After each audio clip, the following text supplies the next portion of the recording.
Well, hello, everybody. Welcome to Super Soldier Talk. I'm James Rink, and I'm your host, but we also have a co host here with Steven Kelley.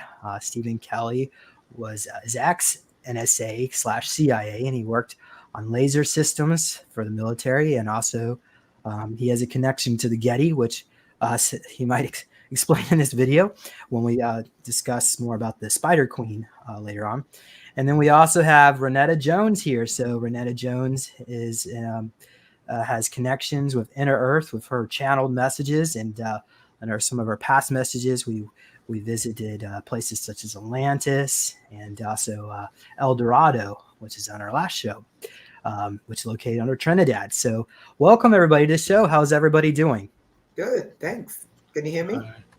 Yes, loud and clear. Okay. And yeah, and thank you, audience members, for joining us here today. So, just to give you a little background here, this Spider Queen was basically captured by the U.S. military has her perhaps under Area 51. I guess is what we were picking up in some of this regression material that we've done. And her minions, she's calling in her minions to come and rescue her. And there's a portal under this mountain. What was it? The Changbai Mountains in China. There's some kind of facility down there where her minions have infested, coming through the portal. That's basically the story? Okay, right? Are we getting close to this, Renetta? Yeah, I think it might be Steven's territory, the Getty. Okay. No, but I'll respond to what you're saying when Okay. you're ready. Yeah. Okay, so whenever you're ready, I can get started. Go ahead. Yeah, sure. So I had like about maybe 3 months ago. Like I don't do underground for specific reasons, and mainly because they keep trying to get me to go underground, kidnapping me and all this crazy stuff because of the cybernetics in my body. That's what I'm thinking is the reason. It could also be genetics. It could also be for children, hybridization, who knows? But from what a couple of friends who are in the know about the undergrounds told me, it has to do with genetics. So I was taken under there, not, I didn't want to go because I don't do underground, a couple months ago, and it was under the Getty. Now I'm going to tell you what I saw, and I shared this with Steven. Like I said, I'm not an expert on Under the Getty, so this is why I think it's better to have Steven here because he is the expert on the Getty. But when I was taken down, I started to drop. So when I was dropping spiritually, everything to my left and my right was black. I literally did not see anything until I got to the absolute bottom of where I landed. When we got to the bottom, there were two things that I saw. There's a bottom, and then there's another bottom below that. I'm going to tell you about the Spider Queen first. When I got to the bottom, I was brought and literally put before this 200-foot spider. She was in an electromagnetic prison. And I drew these things out. I'm not the best illustrator, but I tried to draw it out based upon what I saw that day. And she was in an electromagnetic prison. She had two large eyes. She was black, but like her hair on her legs looked like they could have been like blonde. So it made her color look a little bit different.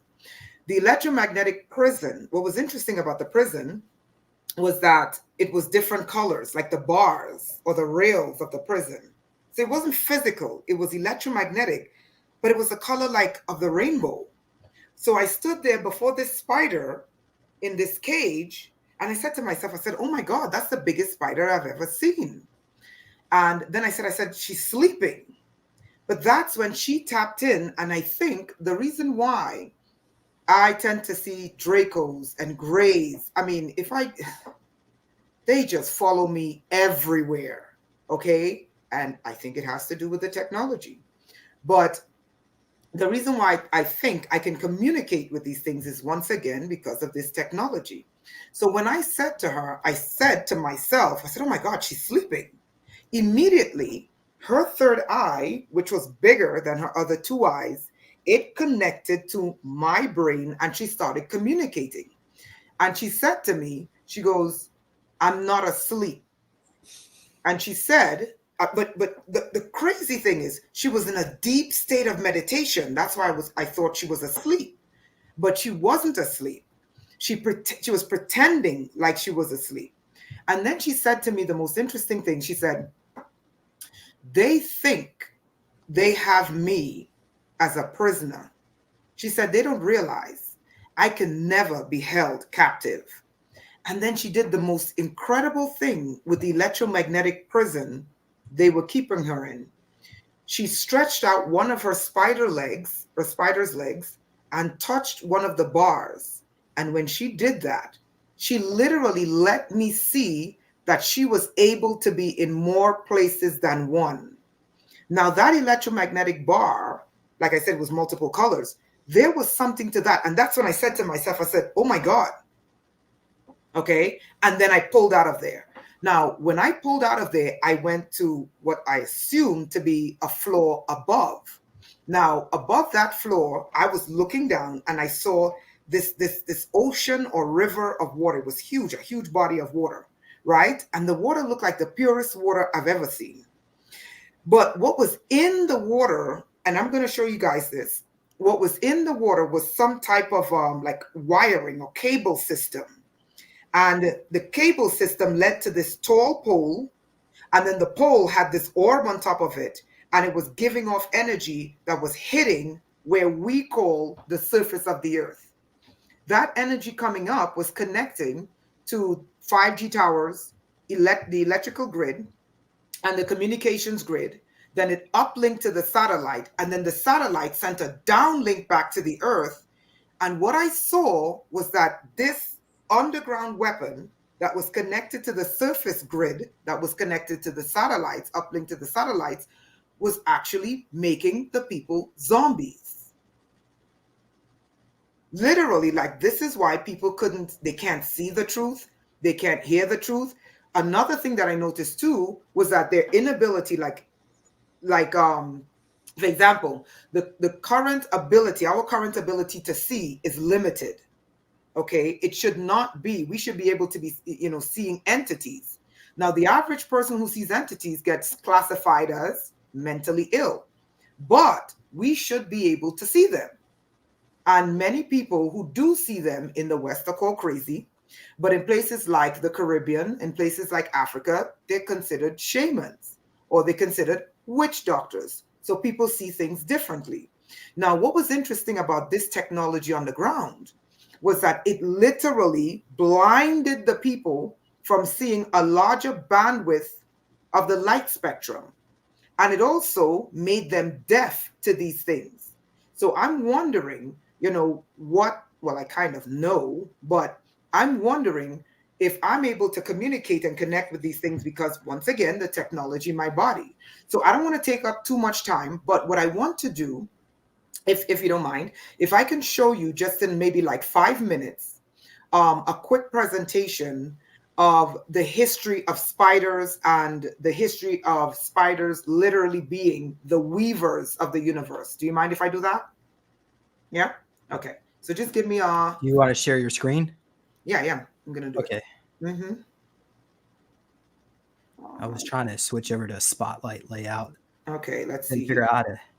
I need to be spotlight. Oh, wait. Is that how you do it? There you go. Okay, wait, hold on. It's telling me to sign in. This is going to be like, oh my God. I already have it laid out. I hope it's not going to give me problems.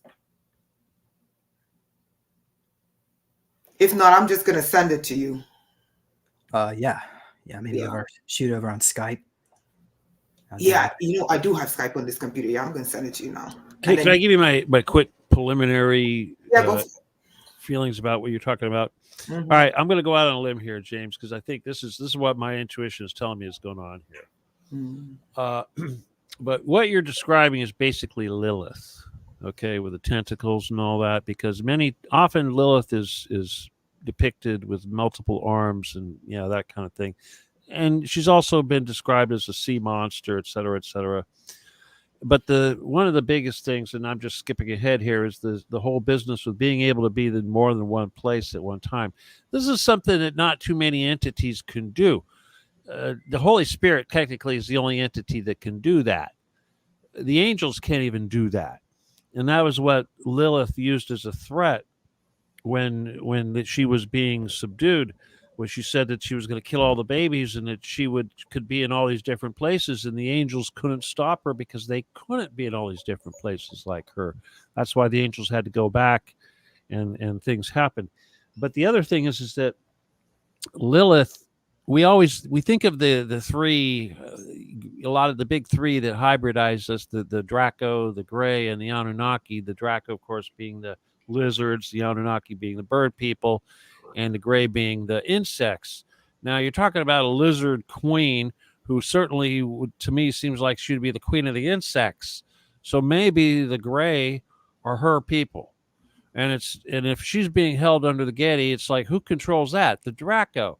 Now, the Draco and the Gray and the Anunnaki have technically been at war, but there's supposed to be a treaty going on, and that's why we're out there killing them, because they violated this treaty, and that's why we genocide these guys. But it wouldn't surprise me at all if our government, the people in our government, had this entity in bondage, because that would make a lot of sense, right? And as part of this war. But the other thing is that our big salvation thing, this whole purpose of the Getty, because we're trying to look beyond into the future, is basically bringing everybody home. So if this Lilith has actually been subdued, then maybe she wants to come home, and maybe this is how we make this bargain. Now, in other words, it's like, yeah, it's true, she's more powerful than they know. But the other thing is also that really intrigues me when you first started talking about this was that I've been trying to look beyond the Getty for some time, because I know this is a long process. The Getty's only really a start. There's all kinds of bases everywhere, but where does it end? What's the big thing? And I'm looking at China, and I've been looking at K2 under the mountain there, and K2, Everest and all that area. And this is what I expected was the domain of Lilith. So if you're telling me that this entity, that's her domain, it sounds like you're talking about the same entity that I've been chasing down here, but I see that the big fight here, kind of on Earth, at least as it is, ends with this Lilith.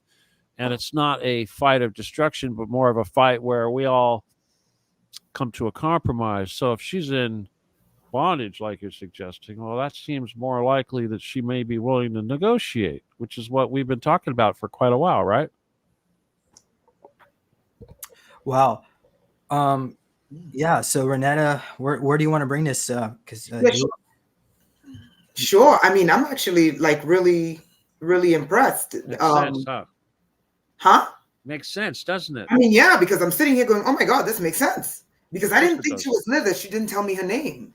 Well, I never told you about this stuff. I don't think about the whole China thing, but yeah. All right. I'm just going to go out. I'm going to share something with you, James. You're going to like this. Your fans are going to like this. This is something I don't talk about. Okay. I'm going to share with you something I don't talk about because it's kind of embarrassing. Mm-hmm. All right. But, in this business, you can't be embarrassed about anything. Am I right, James? So here it goes. You know how you ask the universe to tell you what's up. You get to a point, you say, okay, what's next? What's next? Give me the answer. Fill me in the next bit of information. And I was at this stage a while back when the Getty business was going really hard and heavy. The Jedi were doing their thing. And I knew it was going to be a big, big thing, but I just wanted to know what the end game was all about. And I needed some input. And I didn't really know where I was going to get it, because I had access to, all these years, just about everybody you could possibly think of. But then the input I got, this is the embarrassing part, was from the Sasquatch. I believe it. The Sasquatch. I believe it. The damn Sasquatch, the Yeti. And here's the thing. I mean, I rejected this flat out. I'm like, oh my God, this is crazy, until I actually heard what they had to say. And basically what they said was that they were one of the original 8,000 species that was here on Earth that were getting wiped out by these big three, Draco, Repto, etc. And they were hiding. So they're, and of course the humans, like the American Indians, etc., were hybrids, and they were used to hunt these guys down, basically, because that's what they made us for, to do stuff like that. Anyway, so I wanted to know what the answer was, and that's where the answer came from, which is, like I said, really kind of crazy. But essentially, what I got from them was that there was going to be a big final battle, and it was going to be somewhere in Asia. And I've been looking at China really hard, but I realized it would, these bunkers and everything, it's probably going to be under one of these mountains. And sure enough, we know there's big holes in the sides of K2 and stuff like that, right? You've seen those big holes of flying saucers flying in and out. And I always thought that maybe we can get these Yeti to, fight on our side, help us out when we get to this point. But at the same time, like I'm saying, and this is kind of the hardest part for people to understand, is that ultimately we have to make peace. We have to bring the family home. And that includes Lilith, right? Because Satan, Lucifer, Lilith, whatever, what's her name? Not Lilith. Come on, Rainetta, what's her name? Isis. No, not Isis. Isis is just one of those. No. The Gnostic name. What's the Gnostic name? Oh, Sophia. Sophia. Mm-hmm. That's what it's all about. Is bringing Sophia home and her children, be they abominations or whatever. And this is an abomination, and Lilith was the abomination, the big abortion abomination thing, that we call Lilith. I mean, I still can't figure this all out because, different people have different variations of who the different players are. But you just kind of try to put it all together and throw it against the wall and see what sticks. And this is starting to make a little bit of sense. Now, again, the black goo business, though, I've been, this is a conversation we've had a lot about because that's a big deal when we go down and do this Getty business. It's all about trying to stop this black goo being sucked out of people and figure out where it's going and redirect it and cleanse it and filter it and, that kind of thing. Stop feeding, stop using it, stop it from going down the portal wherever it goes to feed the enemy. But to me, it's like a spider web, right? That connects to everybody. These black tentacles. We all got it. It doesn't matter how good you are, you still got one of those stupid things, right? I mean, what are you going to do? You try not to feed it, but in the astral, we can do all kinds of stuff, Yeah. But yeah, so it's kind of like spider legs reaching out everywhere. And then, back to the body, the main, whatever it is. Trippy stuff. Absolutely. I think, Steven, you're batting 100. I'm going to tell you really quickly, I want people to see the visual, but the good thing is the audience here they already get the spider. But when I met her, I went on this trail because I was like, okay, I have to find her historically. She can't be something new. So then I started to discover all the ancients had some form of mythology on this spider. So I want to show you guys. This is goddess Utu. Okay. And she was the daughter of her father. Now, if you look at Utu carefully, Utu looks like a spider. But when I'm done with this presentation, you're going to see that Utu looks like something really peculiar that you really have to start asking yourself, who is this spider? Right? Batting 1,000. Someone's saying not 100. Okay, sorry. Thank you. Thank you for that. I don't play baseball, but thank you. Okay, so this is the Celtic goddess. I can never pronounce her name properly. It's Ariane Rod. Ariane Rod. Okay, she's depicted as a spider, the weaver of the universe. Basically, the entire universe is connected in a cosmic web. And according to Celtic mythology, she is the one who spins the web that connects all the planets and all the solar systems and all the galaxies together, right? This is the West African spider god called Brer Nancy or Brother Anansi. He is known as the weaver of the universe. And the way he builds the universe is that he builds it through stories continually. And each time he spins his web and he creates a story, which is a universe, and all the planets in it, and all the constellations, etc., he said the inhabitants go through a learning process. So that's Brother Anansi or Bre Nancy. This is Arachne in Greek mythology. And Arachne was part of the divine comedy of the gods, or the divine, what they call it, like the divine, comedy or the divine play of the gods. So she was up there, okay? And she was also, I believe, a daughter of her father. Incest was really big with these entities, okay? And I don't think these are, I really don't think that this is mythology. I think that these were humans trying to trying to describe historically what was going on. This is the spider goddess of Mexico, Teotihuacan, of, I believe, the Incan, okay? Her worship, where she resides, what's interesting about her is, Stephen, you're going to love this. She lives underground, okay? She is mixed gendered, okay? Her adherents, her followers, practice child sacrifice, genital mutilation, okay, and what we call today in psychology gender dysmorphia.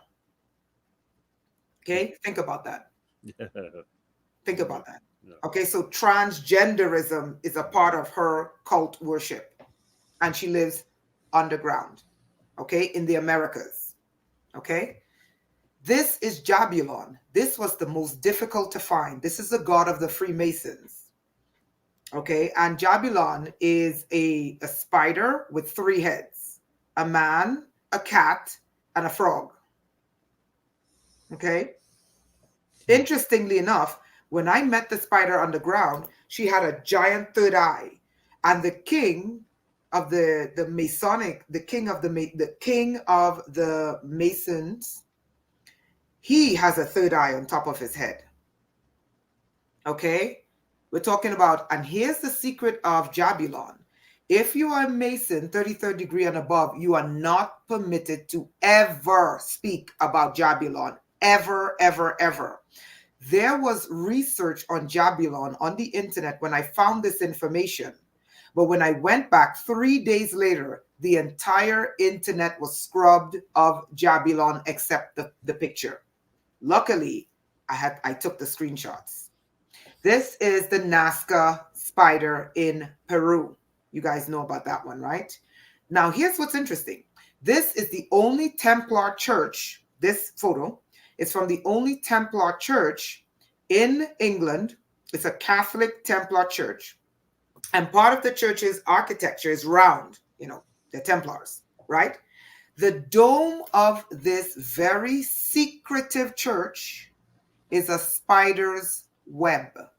Now, why would the Templars build the highest part of their building like a spider's web?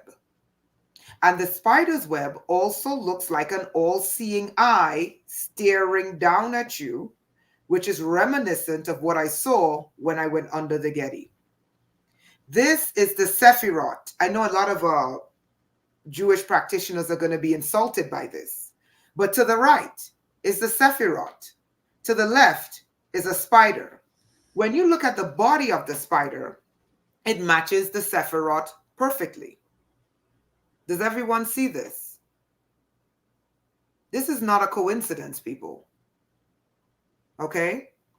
Now, well, supposedly the Sephiroths, those are that's like an Anunnaki symbol. Yeah, but at the same time, if you just use your eyes, that looks like one giant spider that's weaving a web where all the parts are connected. Let me just say something here really quick, because this will sort of go with some of the stuff people are saying. There's a lot of questions going on. It may be possible that this entity is not really part of the big three. It's like a separate entity that has something, it's kind of like the controller of the goo. It's kind of like Dune, the spice. You got to want the spice. You got to deal with Lilith. So it's almost like by capturing this entity, they're trying to control the spice, if you will, or the goo. Or the loosh is what it really is, of course. That makes sense, right? So maybe she's not part of the gray. Maybe she's something else. Because I always thought that the Lilith was like the mother of the tribe of Israel, you know, the Jews, so to speak, you know, whereas they were separate. They were a different tribe than the three that came from the, you know, the big three. And then, of course, there's sub-hybrids. You know, the Palladians, their breakdown of the way this goes, they break it down to separate entities. What do they say? You've got the Romi is one of the groups, the big group that they say is one of the pre-humans. You got the Aryans, you know, which is a proto-human, and then you've got the you got Asians, and you've got the what is it, the Hispanic type, which isn't the same as the Romi, you know, like South American, indigenous people, all that sort of stuff. It's kind of confusing. We try to figure out who comes from who, because like a lot of this stuff here, we associate with like the Aztecs and some of those cultures, you know, kind of like the Anunnaki is associated with Lebanon, right? And, you know, Zachariah Stitchin and the that whole business with the Mesopotamian Valley. So maybe, you know, they had different continents. Maybe, you know, these guys were here, you know, it's kind of hard to, you got to, I mean, obviously we know the Anunnaki were big in the Lebanon and Baalbek and all that, right? They left their stuff all over the place. But and then these guys, you know, are very prevalent. It seems like the lizard stuff is very prevalent in South America, you know, the indigenous peoples and the Toltecs, et cetera, right? Mm-hmm. So who else is there? There's, you know, you've got you got the Anunnaki, you've got the reptiles. Where's the insects? Who's represented by the gray? Right. What culture is represented by the gray? This is what I'm asking here. I don't know. I have to look into that. But that's a good question. I mean, I really don't have the answer. Well, what do you think, James? So I guess the spider would be more in line with AI entrainment. Certain mantis and like archons, mantis connected with. By the way, there are some positive AI groups, positive, like the jumping spiders. I had a guest on here that was connected to the jumping spiders. They said that they were good ones, but most of them are not, or more like they're more just they're programmed to do their task, and that's all they do. They don't really. It's not. You wouldn't really call it positive or negative. I could share. I have a lot of things I wanted to share. For instance, just recently I did some more work to do some memory recalls about my time in Project Ibis. And does anybody here, do either of you two know what Project Ibis is or heard of it? Yep. Okay. That's what we're in right now. So in my particular case, so in Project Ibis, they would bond the child to a particular animal. So in my cage, there was a 3-inch spider, and they wanted the cage was about 3 foot by 3 foot by 3 foot, and glass walls. Yeah, but this spider was just doing its thing, connected to Mother Nature, and just following out its program. And I would talk to the spider and ask it, why can't I make a web? And it says that I'm not like him or her. And so, yeah, but ultimately that particular trajectory, I write about in my book. When they sent me to the moon, they started injecting me with spider DNA. And then just trying to communicate to the other aspect of me, that other clone body, we find he's totally like the whole mind is like goo, not black goo, but some kind of femtonite goo in his brain. So it just totally takes over the consciousness. But I don't know. I have a lot more about Project Ibis, but I just don't want to go too much on that. But what I can say, yeah. So, where else? How about Rainetta? Maybe we should even spend a little bit of time to discuss how you actually came into this information, because we were doing some session work together, and that's when we went back to El Dorado to meet with King Oban. Yeah. And you want to do you want to go into that or yeah? Okay. This is a really important picture that I want you to see. You see the image to the right? It's two separate images. One to the left is the spider that I saw under the Getty, presumed spider, right? Steven is the expert, so I'm presuming. To the right is the Earth. This is in the dead center is the Earth. The color spectrum that's coming out of it, the light spectrum coming out of it, is what the Earth's magnetosphere looks like. That looks like a giant spider. That is not a coincidence. And when I saw that, I said, oh my God, now I understand what the ancients were trying to illustrate when they wrote about this story of the gods. The Sumerians, which I think is the next one, or the first one. Well, that goes to the weapon that I saw underground, right? But the Sumerians had the same illustration. There were two globes and then the same sort of spectrum around it, and they called her Utu. So it hit me. What's under there? Because remember, these Templars are alchemists. These Templars are occultists. These Templars open portals. So I was trying to figure out, oh my God, did they capture the essence of Earth's magnetosphere? Or could they have captured the essence of what holds the universe together, which is this interconnectedness, which King Oban said, he called it the cosmic wave, right? That holds all of the planets together. It literally binds every planet together. I think, Rainetta, I think they're just mimicking the cosmic wave, just like a reflection of the microcosm of the macrocosm kind of thing. Yeah, but here's what I'm thinking. I'm thinking this thing really is a spider, and they were able to materialize this. These people are occultists. They were able to materialize this in real form. What do I mean? Okay, so we have a sun, but they create a sun under CERN. The Chinese are creating an artificial sun. You see what I'm saying? So my thing is, were they able to literally bring this spider, Earth's magnetosphere, or even worse, with the very fabric that's holding all the planets together, were they able to bring this thing into physical form and trap it underground, right? This next one, and I'm almost done. This is the weapon that I saw underground, okay? And this was above where the spider was, okay? And this weapon pushed out a massive amount of energy onto the surface of the Earth.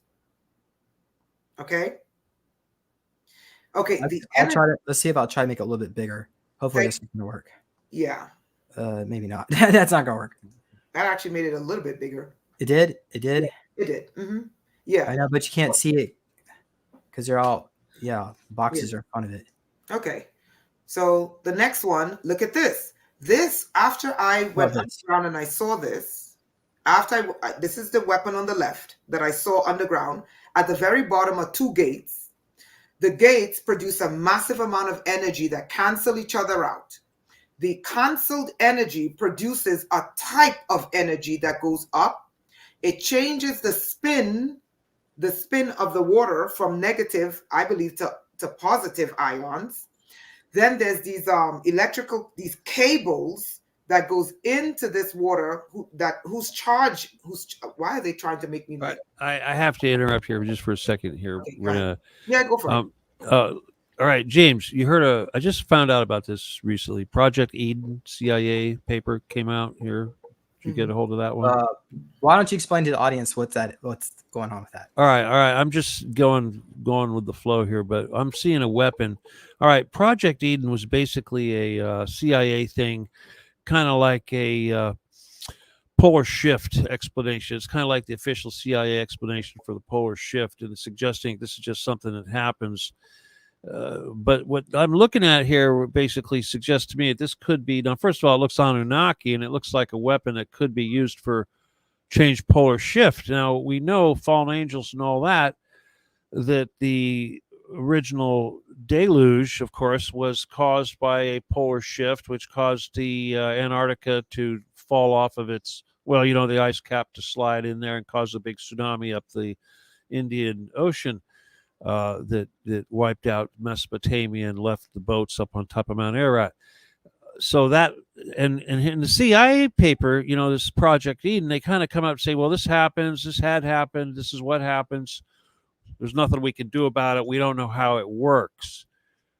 Now, so in other words, this looks like it's left over from the Anunnaki, kind of like a big FU to the humans, when the fallen angels thing went down. And this looks to me like how they did it.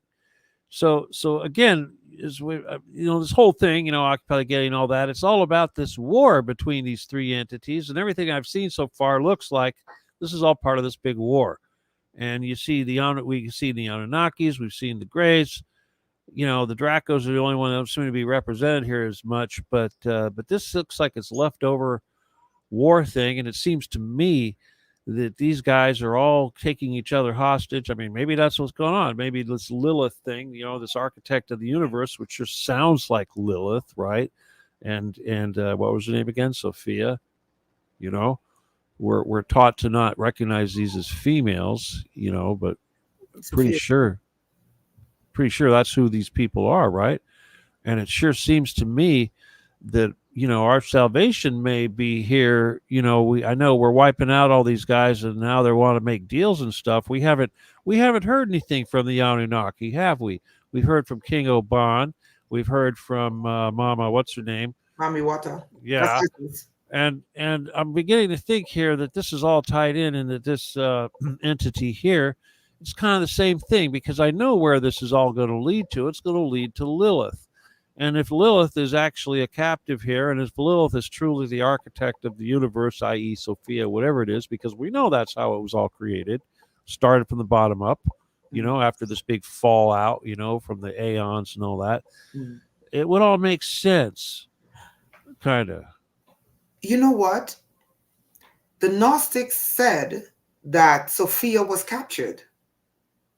Maybe that's what this is. Huh. So is that what's part of the creation of the Matrix, which was there was a book, was it Falling Timbers or Cedars or something like that in Russia? This child that grew up out in nature, and she was fully connected to Mother Earth, and she found that during Atlantis, the priest class wanted to dominate the people. So typically what they would have to do is go through initiations to make themselves more advanced, do the work to do that, to be more advanced. However, they found out that it could be easier to just dumb everybody else down, and that way they can have. So they created something what's called like a matrix, and it's self-perpetuating. Even though Atlantis doesn't exist anymore, it became conscious because the belief and it was so strong, and that's what possibly maybe that's also connected to these archons that look spider-like. Was it Carl's? Oh gosh, I can't remember the guy who was talking about the black goo. Castaneda. No, it's somebody else. Carl something else. Oh, that's Klaus Vela. Yeah, something like that. But so they were describing. Miles Johnson was interviewing him, but about the Archon. Klaus Vela. Yeah, that sounds about right. Yeah. Mm-hmm. Okay. All right. So let me go ahead. Yeah, I'm almost done. So this was what I saw. Hold on. Oh, this was what I saw to the left underground, and then after I left underground, I started looking. This is what I found from the Sumerians. It's the exact same thing. And it connects to a satellite. The winged disc. That's a satellite. Okay? Then this is what James sent me. And there's a spider injecting itself into the web of the universe. This is what I saw, the last image I saw when I pulled out from under the Getty. That they're weaving a web, I should say, around the earth. Basically, a new type of matrix, and the matrix would make it impossible for anyone to come in to help and anyone to leave. That is what I saw. All right, let me just get physics here, a little physics. Okay, this thing around the earth, these waves, people don't really understand the nature of the so-called Van Allen belt. Tesla, they're actually, it's magnetic conduction. And, a Tesla unit is, when you measure magnetic conduction, you measure it in Tesla units. So basically these waves that we see going out, like you pictured, they're actually waves, like a big sine wave going out. And we're not affected by the whole entire wave, so if we're only being affected by a certain section, like a peak, then it sort of appears like a line, kind of like barriers, like bars, if you will. Okay. so a lot of people talk about, like space flight, the flat earthers, they kind of went, oh, you can't get through the Van Allen belt. Well, you can, but it's just like surfing. I mean, you ever been surfing? You ever been surfing before? You know what I'm talking about. You got to look at the waves. You got to study the waves and look for when it's breaking. If you want to get through the breaks, you got to find a path through the breaks. You got to time it. Same thing with space flight. Same thing, and so people thought humans weren't capable of doing that, but yeah, we do it. We do it all the time. But yeah, so it's interesting, these phenomena, because we don't really understand it. I mean, Tesla got pretty good at it, and a lot of NASA missions are up there trying to understand these magnetic phenomena. But it certainly seems to be related to all of this, at least as far as polar shift is concerned, where the equator is, where the poles are, and all that nonsense. So why not, right? You're onto something, because King Oban, when we first did the interview on King Oban, what did he say? He said, when James asked him, hey, what kind of technology do you have to travel in space? And he said, we don't need technology. And according to him, technology is primitive. And technology is when you lack spirit. So James said, okay, so how do you travel in space? He said, we ride the wave. Ride the wave. There's a cosmic wave. That's exactly what he said. And if you go catch a wave. Woo. Yeah. He said all the planets are connected by waves. And you just have to find the wave that connects the planets, and then you. All right, let me throw this out there also, because this is mostly for the flat earthers when I do this, but people that don't understand, they're not rocket scientists, so you don't, people go, oh, gravity. Gravity, of course, is very subtle, and you only really notice it if you're on a big mass that's got some gravity. But you have to understand that in space and on your Earth, where we are subjected mostly to the gravity of Earth, every single astral body out there has a gravitational effect on you. Yeah. And when you're out in space, it's like people don't realize, what is moon travel? Moon travel is just getting close enough to the moon to get caught in the gravity of the moon so that you can start rotating around it. It's all there. People need to realize there is no straight line. Yeah. Everything's a circle. Everything's a curve. Everything's a big ellipse. It's like a trajectory of an object, a parabolic path. Yeah. Technically, that's a circle. Yeah. It's just that most of the circle's underground. So you have to understand, it's just like, when the stars, people think, oh, the stars align or retrograde. We're in Mercury retrograde right now also. Mm-hmm. But yes, that absolutely affects the type of gravity that's getting you, it's going to cause an effect on your body and your emotions and your psyche. But absolutely. So yeah, so it all makes sense. So back to Steven. Steven mentioned earlier, and I believe James mentioned this as well. Let's get to the Changbai Mountains, right? So when we did a third, King Oban wanted a meeting again. So James, we did the work, and he took us to the Changbai Mountains. These are the most famous mountains in China. They were in the northeast, and from what I can tell, that's where the Chinese government have their underground government, right? When we got under there, what we saw was that there was a massive gate that was opening, and we were being invaded by smaller spiders. And they were amassing a giant army under the Changbai Mountains in China. And that Changbai Mountains, it's close to the Koreas, okay? And obviously it's off the coast of Japan. So what I gathered, what I picked up from the queen was that this queen was pissed that these entities are holding her hostage under the Getty, and I'm presuming it's the Getty, under the Getty. And she told me, and this is the key to the queen, it is that web. She literally is, and I'm going to say this again, why am I not surprised? It's like a giant hole. I guarantee it goes down straight into the center. I'm just not surprised. Heaven Lake, huh? It's probably an ancient volcano. Yeah. I thought it was a crater from a volcano. Probably goes down, doesn't it? That's the first thing. I never even looked at the Changbai. This is amazing. Okay, so look at this, right? One of the things the queen wanted me to know was this. Wow. Okay. She was pissed that they were holding her hostage underground, right? Here's the thing you have to get about this spider. She is the web. She literally is the web that is holding everything in this part of the universe together. Now, here is what's interesting that I learned about this spider regarding the New World Order. Now, the New World Order is Lucifer-centric. Lucifer-centric. But do you know you cannot bring about the New World Order without the spider? Why? You need electromagnetism. Lucifer is the light, the artificial light, the light particles. That is what Lucifer is. But Lucifer can only get so far unless he uses whom? The spider, the electromagnetic spectrum. Or when you leave the planet, she becomes the Earth's magnetosphere. When you leave the Earth's magnetosphere, she becomes the cosmic web.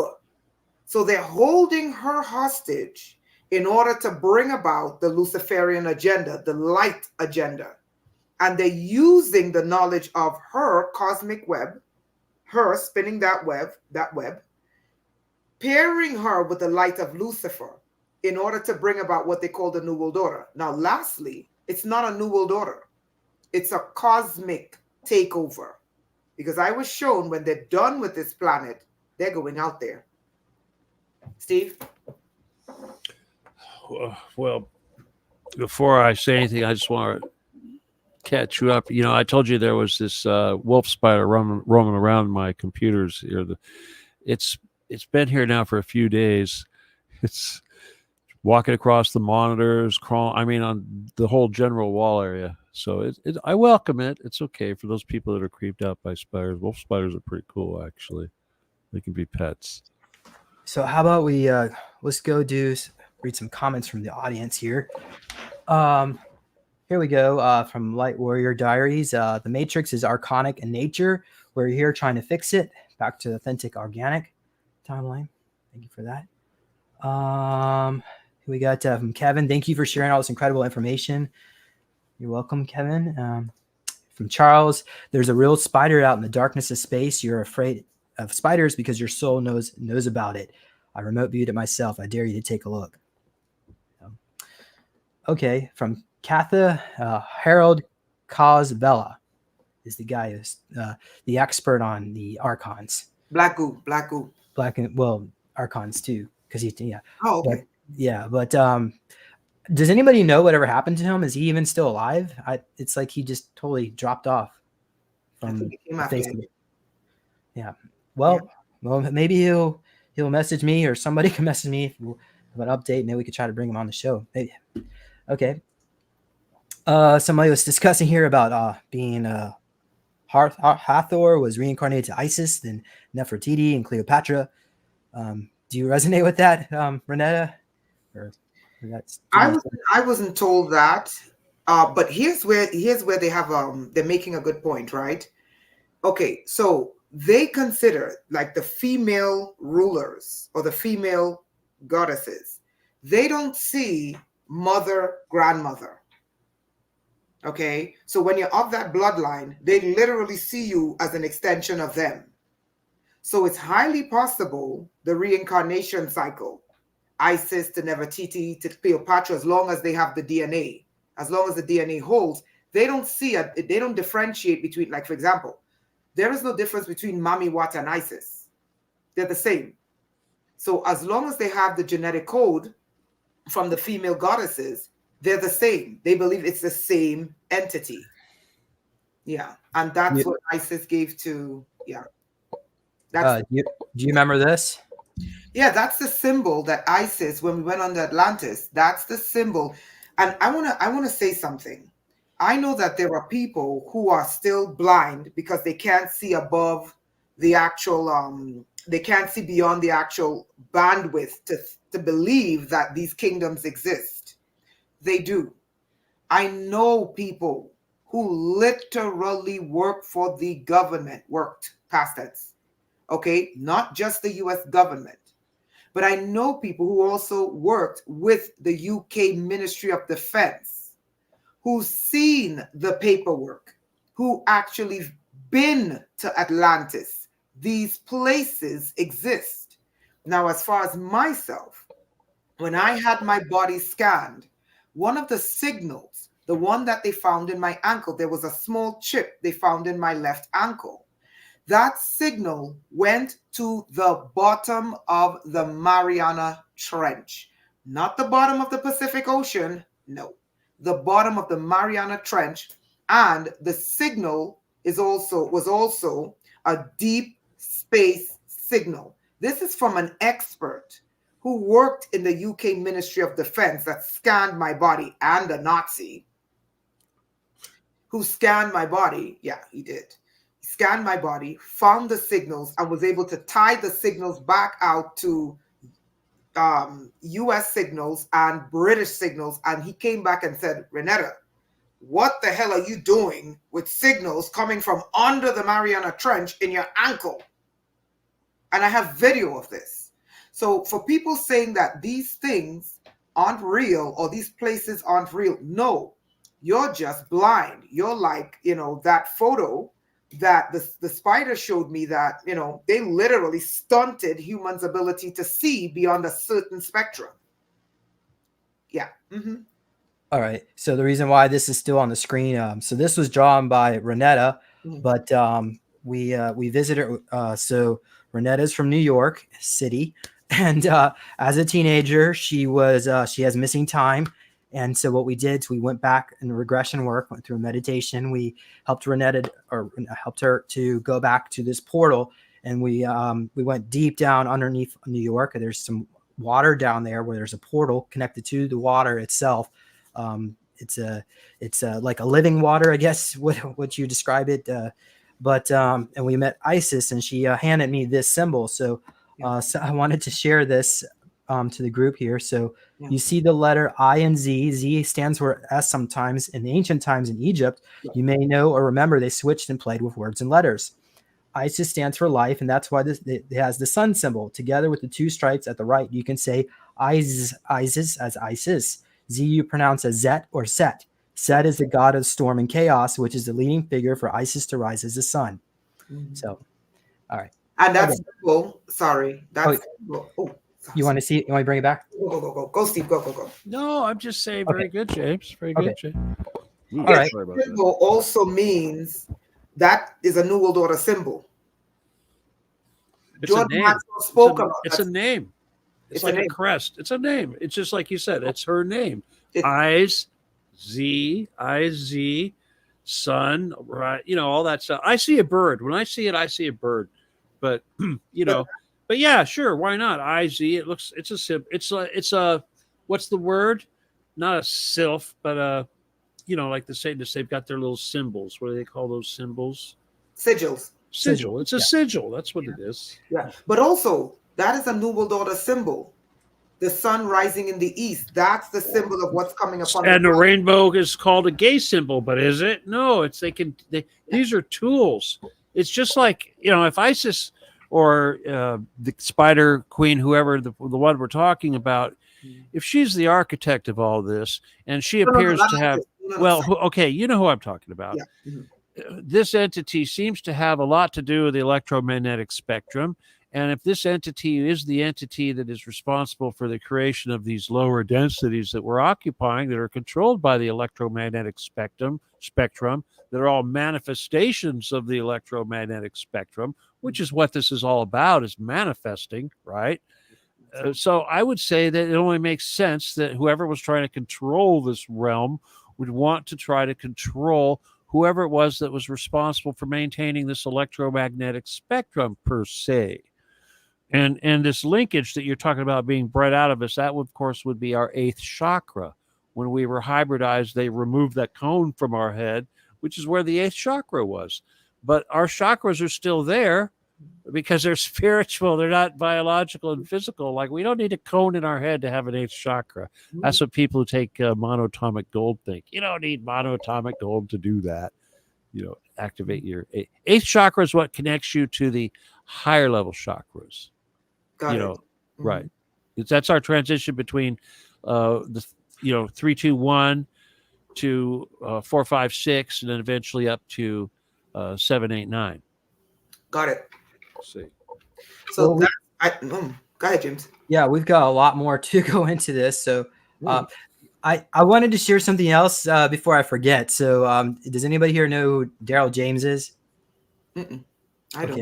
Okay. He was stationed near Cornwall in the UK at a facility there he was in the Air Force. But what he described that there was a place down there where he was trained to go into the secret space program, but there's some caves underneath there where there were these spider-like beings that were hybridized with some kind of human DNA, and so it had like a low IQ, but there were cages where they were harvesting the children for a drug that rhymes like a popular Google browser. And Tom Cruise, so we'll just leave it at that. But so also Michael Aquino was going down there too, but his consciousness, it's as if something was possessed him. So so there's the other spider aspect there I thought I would share. I'd like to share a story about of the spider. When I started my research after I came out from under there was a video that was made. It's on YouTube now, and it's about Antarctica and about this doctor who was hired to work in Antarctica on this secret base. And they kept bringing in these soldiers who had these slashes, and he couldn't identify what these slashes were and what could possibly be making gashes in the body like that, until some of the people actually brought him out and said, listen, and he got into a lot of trouble. They brought him out and they were like, hey, listen, this is what's going on. And they discovered, allegedly, that the Chinese have a base in Antarctica, a secret human hybridization program where they take Uyghur Muslims and they take Africans, and they literally take the DNA of the spiders, trying to create this hybrid weaponized human/spider race, and the spiders escaped. There was also another picture. I don't know if any of this is true. There was also another picture where they saw this giant spider walking across the ice in Antarctica. So did anyone see this? You should check it out. Yeah, they're doing stuff like that. Okay. It's that Chimera. Somebody was asking about the Chimera stuff. Of course, this is all Chimera stuff. Yeah. That's a Chimera. That's totally what they're doing. That's what Wuhan is. They've been doing this for a long time. The Nazis have been doing it. The Russians have been doing it. There's a facility in Antarctica called Black Shield, and Black Shield is a breakaway from Tartaria that exists in a pocket reality. But sometimes they trade with Darkfleet and also with Mobius, and there's other planetary corporations, Umbrella, Monarch. But this particular organization creates what's called Leaksadad, and which are a type of super soldier chimera with different types of, they got some like hawk-like creatures with human DNA. Gorillas. They're doing the gorillas. Wouldn't be surprised. Yeah. I have a clone gorillas. body. I have a clone body down there that they were combining dolphin DNA with spider DNA. Again, I don't know why they're trying to do that to me, but I know why they're creating the chimeras. So they're used off-world primarily. They like I said, they trade like form of trafficking, I guess. If I'm trying to get my channel banned, you just use your imagination what that would mean. But also, what's interesting about the Mariana Trench, if you go to the westernmost part of the Mariana Trench, remember, James, when I did my group training, we saw bases under there. Not the Mariana Trench, the Pacific. Remember the bases we saw? That was Lemuria. Was that Lemuria? Yeah, Lemuria. Remember those bases we saw? We haven't even done an episode. So let me pull this up. And ISIS was the one that brought me there and said, if you want to know about Lemuria, start here. And then we dropped, and it was like, oh my God. It's called, go to the, it's not the Bermuda Triangle. It's called the Pacific Triangle. It's the Devil Sea. The Devil Sea. That's what it's called. Devil Sea. Okay. Yeah. Let's see if it shows up here. Yeah, it showed up. It'll show up. Okay, yeah, you're It's there. right here in this area. Okay, yeah. So zoom in. Yeah, I'll find it for you. Zoom in. Okay, you see what? Stop. Okay, you see where it looks like a cross. Bottom. Move your cursor to the left. Left. Left. Keep going left. Keep going left. Keep going left. Keep going left. Drop down. Down. Right here. Yeah. Okay. Move the screen up. Move the screen up. Up. Up. No. Sorry, you're moving it down. Other way. Other way. Okay. There you go. Stop. Stop right there. Zoom in. Do you see a face? Zoom out. You see the face staring at you? That's it. Kind of like right here. Yeah.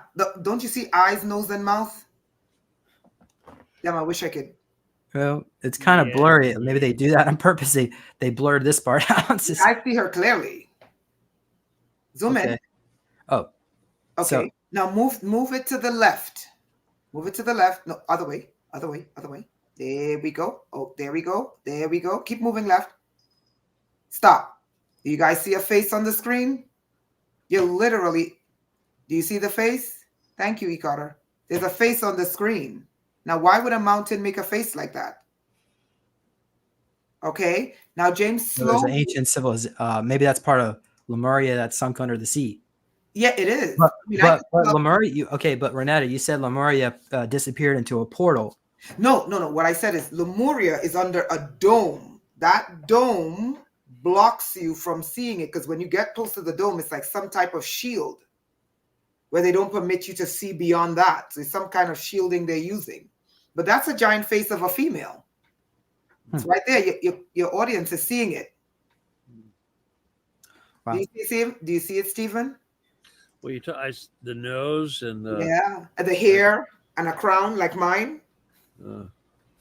So we can we'll bring you back on here. We'll go more into Lemuria. Okay. But there's a lot more here we've got with the spider. So how about we? Yeah, let's do it. Let's continue. So maybe we can go back. What I could do is kind of like prompt you. For instance, I brought up the story where we start off at El Dorado again. Yeah. And so that one, yeah. Let's see if I can. Do you want to explain what happened? The king was upset. Yeah, because it appears that what's going on underground is getting worse. And I don't know if Stephen would mind me saying this. Hopefully he doesn't mind. Okay, his face looks like he's gonna mind. He's considered a king under there. And at the time I wasn't in contact with Stephen because I've been busy and Stephen's been busy. And the king, Oban, wanted James, who I think he believes that James is a mediator and a diplomat. Okay. James, thank you for that. James helped me to go back there. You got me here. You got me here. Yeah. Oh yeah, Stephen's been there too. Yeah. I mean, you got me here on this show. We know the road. It wasn't an easy road, right? But here I am, right, James? Right. James, out of all the people out there, it doesn't matter who, you know what I'm talking about. Your Terry Cassidy's, et cetera, et cetera, et cetera. Whatever happens, we get along, right? Right. I try to get along with everybody. It's not. That's easy. Your job. That's what I'm saying. He's a diplomat. Some people are easier. Yeah. James is the consummate diplomat. I'm not talking about fighting. Who else is going to have me on the show? I'm not talking about fighting. I'm just talking. Let's get to the point, right? Well, I'm glad you two are friends again. Who? Hi. Who? Carrie Cassidy and No, you and Steven. You, silly girl. God. What are you talking about, friends? Oh, well, okay. Let's move on here. Stay on topic, everybody. Let's go back to. I'm not your friend, Steven. Come on now, back to the show. Jeez. Okay. Yeah. Jeez. So yeah. So King Oban wanted an emergency meeting. Steven should have been there because the war underground is getting worse. Okay, this spider is bringing in backup people. Okay, and from what I gather, she is livid at whatever controls the layers under the surface of the earth. And what she did, because she control, and this is something that she taught me. Now, I'm not a physicist, okay? I would know, but what she showed me was that It's the electromagnetic spectrum that allows them to open portals. How true that is, I don't know, but that is what she showed me. She said to me, I control the portals. I open it. And she said to me, I make them believe they're holding me captive. And that's when she stretched out her leg, her spider's leg, touched that electromagnetic prison, and she was able to be in two places at once. So now it wasn't her that showed me this. It was King Oban. King Oban said, listen, we have a problem under China. Now, this is the interesting part. The Chinese people are the most cybernated people on earth. And who is the queen of spinning webs? Cybernetics is just cobwebs in the body. That's what it is. It's literally networks in the body, connected to networks outside of the body, connected to networks in space. And the most cybernated people are the Chinese. And so what they're like a hive mind. Yeah, the Chinese have been high. But here's the thing. This is what I learned. So King Oban showed this, right? He said, listen, we have a serious problem that Stephen should have been there to solve. Well, this is that whole K2 Lilith thing that we talked about earlier. It's the same thing we're getting back to. This whole final battle under China business. Of course, that's the big base. You know, all these bunkers we talk about. Of course, there's a big, huge bunker under the Himalayas in China. I mean, I've been looking at central China and all these weird things they've got in the plains. You know what I'm talking about. For a while now. And sure, there's Chinese stuff that the government built. They've got their stuff. If you look at Wuhan, there's a huge base right there underneath the nature preserve. They got all their military industry built around this little mountain, and that's where the base is. You know damn well that these factories that are backed up to the mountain, that's where they go underground. You know, but this thing about Lilith, you're talking about stuff that goes back many floods, many epochs, millions of years. This stuff is this Earth history that we're talking about. I mean, the war between the Greys, and the big three has been going on for 25 million years, and the Earth is much older than that. And sure, they have these epochs where they'll trigger a polar shift and wipe everything out. And now what we're seeing is it's possibly that is a tool. It's possible that's a tool that's being used by the Anunnaki. That's probably part of their big weapon system. So when they're off on Nibiru floating around somewhere out in space, when they come back, they can push a button and do a quick wash and wipe out the locals, basically, have a little epoch change. So maybe this is all because I've been under the impression, people ask me, well, what about this Eden project? What about these epoch events? Maybe part of this whole paradise on Earth is that we will get that under control and we won't have to have polar shifts every 10,000, 20,000, whatever, how many years, where everybody there's an extinction event and the poles change. The like floods, the United States is going to get flooded and everything else. They're talking about tsunamis 2 miles high, just sweeping across the entire United States, wiping out South America. Very little is going to be left. And what we're talking about is like, sure, there's going to be land. There's going to be new land masses. The poles will be in different places and all that. But this is after everything gets completely under 2 miles of salt water and the mud has to come up and start from scratch. So I'm thinking as humans, we were talking about Tesla. Every human puts out a certain amount of this magnetic induction. Yeah.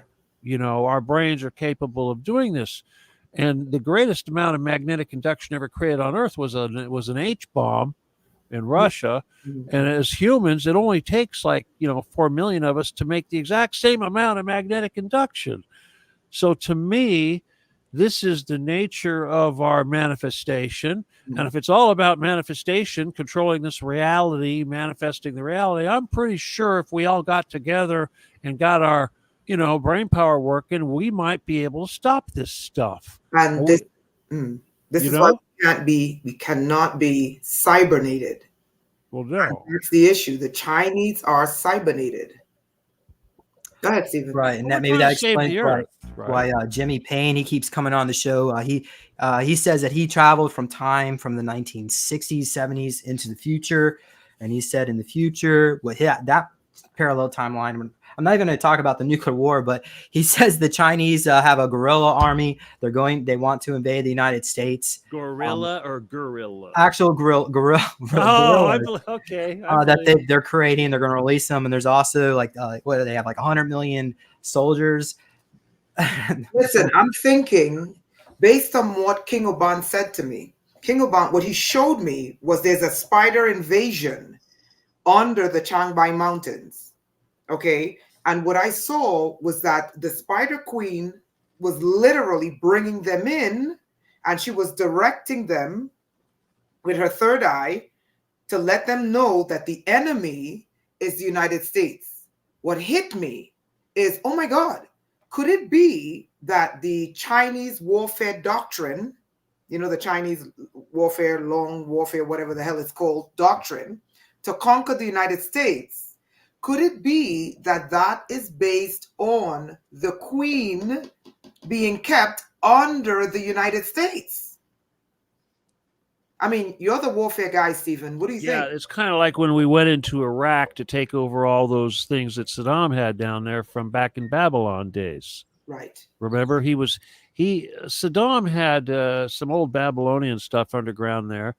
And I remember before any boots on the ground happened, that there was a bunch of astral warriors that went in there and conquered his little soul vault. He had a whole bunch of really important souls from important people down there stashed away, and these all had to be, they were giving him some powers. So yeah, they obviously were looking for some ancient Babylonian tech, and they were probably doing something with this soul freeing business. I mean, I can't get a feel for good or bad, who knows. I would suspect that if it was the United States involved and the bad guys that run everything now, they probably wanted to take these things hostage for themselves so they could use the power. And that's sorry. It's kind of like Lilith or whoever it is, the Spider Queen, character that you're talking about here, the hostage. Maybe this was a hostage, was being kept under Babylon, because why not? It's the oldest city in the world, pre-flood and all that. She could have been down there since Babylon. And that's what I think, this war with China and the United States, I think they're going about this war the wrong way. And what I'm thinking... You see why our mission is so important? Yeah, and I'm thinking that army, we're looking at this 100 million man army the wrong way. I think it's humans and these damn spiders. And I think the way they're going to try at least to conquer the United States, because I don't even want to know what the U.S. government is doing underground. It's no government. Come on, it's all one big thing. But government. Various corporations. Okay, it's a cabal. But there's a war, Stephen. There's a war literally between... Look, there's factions. There's factions. Yeah. Okay, it's like at war with them. The NSA has factions. The CIA has factions. The Templars have had factions. Templar A, Faction A, Faction B have been at war since World War I. That is true. I'm supposed to be the one from one of those factions. Good one, I hope. The good one. Good. We don't say good, bad, whatever. It's like saying good Nazi. The good Nazis. Even the evil people think they're good. They think what they're doing is good. So God's on their side, right? Rainetta, how about I just go ahead and just read some of this, and I'll pause, and then you can comment. Okay, so we went down here, and King Oban is upset. Something about a portal that got in or out. The portal should have stay closed. So King Oban says something about they're concerned about a war. This is ISIS. ISIS has spies, and Oban has spies. Yeah. Do you know what that's about? Is that important? Yeah. That's exactly what Stephen just said. There are factions. But ISIS is not at war with the Golden City. El Dorado. They're not at war with them. They're one. Okay. They work together. Like different planetary. I'm sorry, inner Earth civilizations. Tribes, Yeah, they're not at war with them. Okay, so but they were both saying there's a problem with these Nazis under there. There's a problem, I believe, with Stephen. What Stephen is fighting, the Dracos, the Greys, and the Anunnaki. Okay, under there, and Isis is not Anunnaki. Her bloodline preceded them. Okay, and then we have the spider, and the spider is bringing in her backup under there because she's like, I refuse to be held hostage. I'm giving them the knowledge for this cosmic takeover. And I want to stress, it is not a new world order that they're building. It's a new cosmic order. They tell you it's a new world order, but you'll be dead. Well, the presumption is we'll be dead by the time they're ready to go conquer space. I'm not going to be dead. You're not going to be dead. We're awake. But it's a cosmic order. And in order to conquer the cosmos, who are they going to need? They're going to need the architect. That's her. So, yes, Stephen is right. There are factions. And it's a bad war. I'll just say this, and of course, this, like I told you where the source of this all came from, why the big three were being deleted. But from my standpoint, our mandate is to delete those entities. We don't measure them. We don't have emotion. We don't say this guy's kind of nice. This guy, we should spare this one, et cetera, et cetera. It's just cosmic surgery. We're removing cancer. But at the same time, I was really confused about the whole Lilith thing because I figured Lilith was just the boss of all these guys. And now that I understand a little bit more about, what's her name? What's her name again? Sophia. Mm-hmm. I realized that it's all about coming home. So our job may be to eliminate the bad guys, these so-called bad guys, whatever you want to call them, these three bad guys that screwed it up for everybody else. But at the same time, we need to rescue, if you will, and bring home Sophia and her child, or Sophia and her abomination, which apparently is this spider thing. Yeah, she didn't tell me her name was Sophia. I always assumed Sophia was a woman because Sophia, I always assumed this, because Sophia was related to that whole female menstrual blood covenant. But when we say in society, when we say Lucifer and we say Satan is more like Sophia and Lucifer is more like Lilith. Okay, got it. Okay. So they kind of screwed us up with the whole gender thing. I think these are really female entities. I think so too. Yeah. I think so too. And I always, I presumed, presumption is not good, that Sophia was good. I mean, after all, before the Muslims took over Christianity in Istanbul, they had a whole temple dedicated to Sophia as the creator. Sophia sinned. Sophia came up short, right? Yeah. She had the sin of lust. Yeah. But in other words, it's like you can't have creation without the sin of lust. So in other words, it's like this was part of creation. Yeah. According to the Gnostics, without Sophia doing what Sophia did, there would be no reality below the Holy Spirit. Yeah. None of that would exist. So all the way down to the rock level. So in other words, it's like this whole concept of this negative entity, like Lucifer being cast down from the heavens and becoming the rocks of the earth. This is Sophia. And Sophia and Lilith, and they have to come back. They've got to work all the way back from the first level of density all the way back to number 9, and we have to facilitate that. And she's butthurt. Lilith is butthurt, right? The whole story is that Adam spurned her or whatever, and God was angry with her and turned her into a fish and all that stuff, and she became Mama Demon and all that. She needs to come home. She needs to come back into the family. We need to welcome her back, and that's how we end all this stuff, and that's how we ended all this war and evil. Okay, so I just had a conversation, Stephen, with someone, a serious conversation, and we're like, how are we going to solve the issue of them holding this spider, worst of all, under the United States? Sounds like a job for the Jedi. How can we free her? Because I think the key to you succeeding in your mission is getting the spider to go home. not only getting her to go home, the codes. I know how. It's obvious that the Come on, Rainetta. Listen, but she's it's an angry woman. But listen, it's obvious that the Templars have the code to bring her on Earth. So those codes have to be changed. To bind her. Am I wrong? Somehow. They're using something to bind her. That's what we're suggesting. The electromagnetic fence. But what I'm saying is, if you take her home, the Templars have the codes to bring her back, Stephen. Oh, Templars are nothing. Templars are human. Okay, the Dracos. Okay, well, the Dracos, they'll be dead. No, okay, Stephen, if you take her killing home, Dracos. sister, we're welcoming her back with loving arms. We're saying it's okay. We understand. We're going to have compassion for her. And you know what? We're not going to point fingers. We're going to say, well, yeah, you did all these bad things. No, we're not going to do that at all. See, this is the key to everything. Even these child molesters and everything else, all these humans that have done all these horrible things, we can't kill them. We got to bring them back into the human family, just like Lilith. Okay.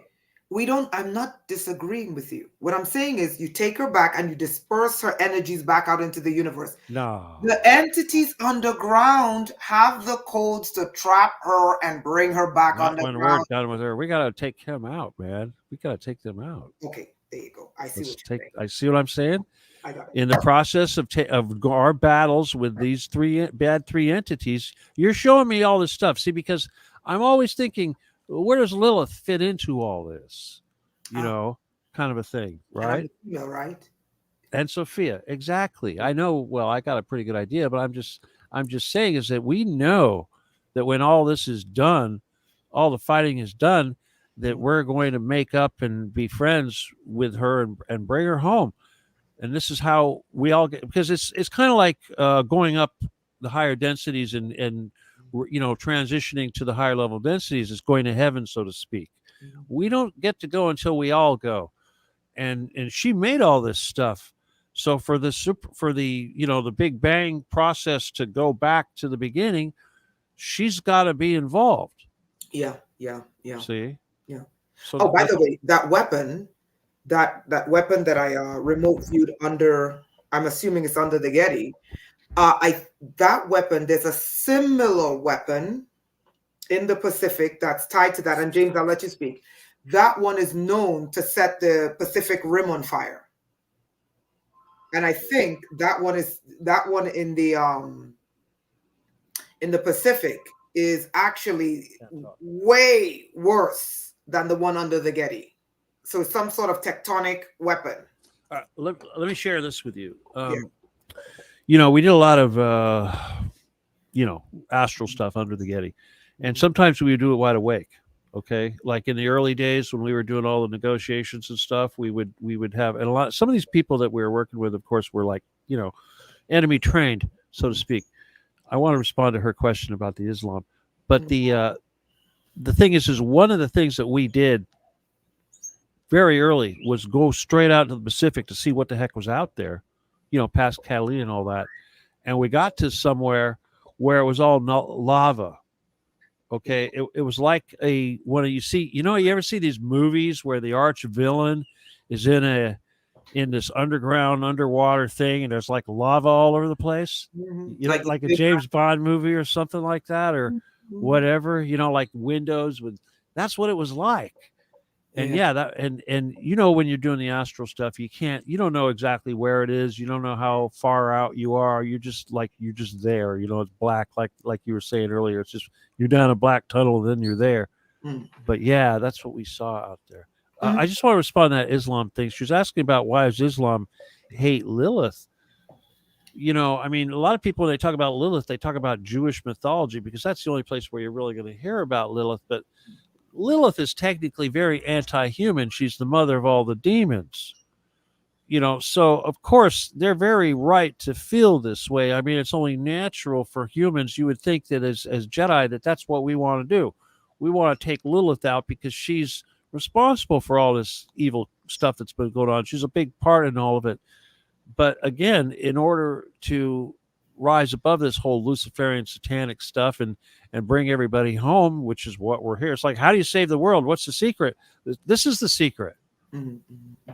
You know, yeah. We got to forgive and forget and bring. It's prodigal son time is what it is. And Lilith is the ultimate. So what is the absolute for? If we're going to forgive and forget all of them? It was all experience. All creation was just to have experience, and you got to have both poles. And this level of experience requires a dual polarity, a good and evil, a yin and a yang, and all that. So it was all, and it's just like I said with Sophia, she had to break the rules in order for her to get cast out. She had to create that abomination, basically through illicit sex with the creator. That's essentially how the story goes. And she created an abomination without a soul. And that's what this whole Lilith thing was. And Jesus, supposedly, as the story goes, or some people believe, was actually responsible for bestowing a soul upon the abomination of Sophia's child. Right. Okay. So it's like, so there is this long family thing going on. Right. And it's like, okay, you broke the rules. You're a black sheep. You're gone. And yet at the same time, it was all part of the blueprint, the process. It all was meant to happen. So we're not, having this whole hatred thing is really stupid. We have to realize we're all part of the same creator. It's all us. Everybody goes home. So, but the absolute means they cease from existing. Oh, all right. Well, let me put it this way. Okay. Let's say you commit suicide. Okay. You kind of cease to exist. Your identity gets tossed into the great lake of matter that makes up the energy that makes up all these stuff. Right. But I believe in reincarnation. Mm-hmm. And as far as this evil crap is concerned, as far as like humans, all right, we're not going to cut all the evil humans' heads off. We'll put them in FEMA camps. We'll lock them up. We won't let them reproduce. We won't let them rape children. We won't let them do any of that stuff. They'll be in solitary if we have to. But at the same time, we're going to treat them like our family members that just need a little help. We're going to love them like our fellow humans. We're not going to hate them and torture them and beat them and give them what they should get. As far as the demons are concerned, our job is to take out the Gray, the Draco, and the Anunnaki, and not to ask questions. Okay. And then if you got guys like King Oban, etc., that are coming forward and saying, "Hey, don't mistake us for them," it totally makes sense. But you know me, I'm just the guy here talking to you guys. This is up to Rambo. He's on the other side. He does what he wants, and I'm pretty sure he knows who's on the list and who isn't. Right. Okay, so everybody, we're an hour and a half into this, and we've only gone to the first page. So, go ahead.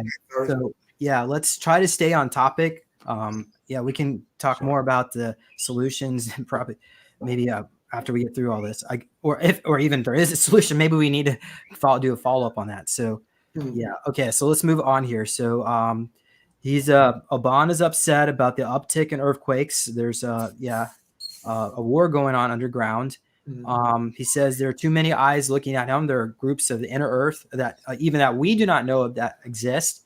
A lot of mythology is an inner earth civilization. So, this Nazi group is, or through the Vatican, is using infiltration to try to get intel on every inner earth civilization. So, so now they are worried about these spiders that are underground in China. He says, this technology that they're going through is a trap. When you go down technology, I guess technology in general is a trap. When you use technology, you lose your soul. And we discussed that in the last video. Yeah. He says there's a portal down there in under China that can't be shut down. They're flooding it. These spiders are coming through. Usually the gates remain closed, but this portal is open. The portal opened it.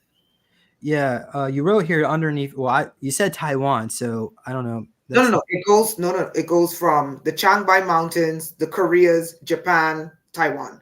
Oh, okay. Yeah. China, and by the way, that's like Yugoni. Remember Yugoni? Yonaguni, which is down further. Okay. The Japanese islands. And that's even a civilization predates Lemuria. Yeah.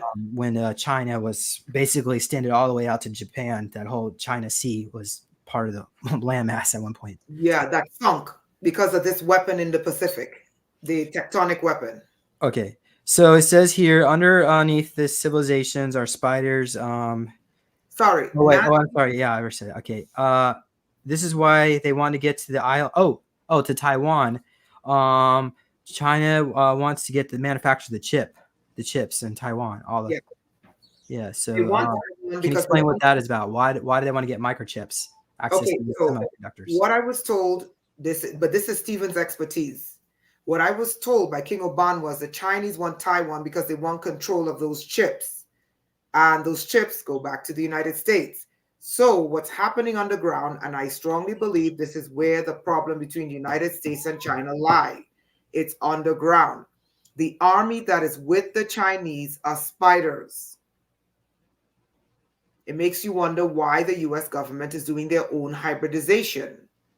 The army that's aligned with the Chinese is the spiders because the US, allegedly, underground, the queen is being held captive. The chips, the Chinese want the chips because it's part of the webs.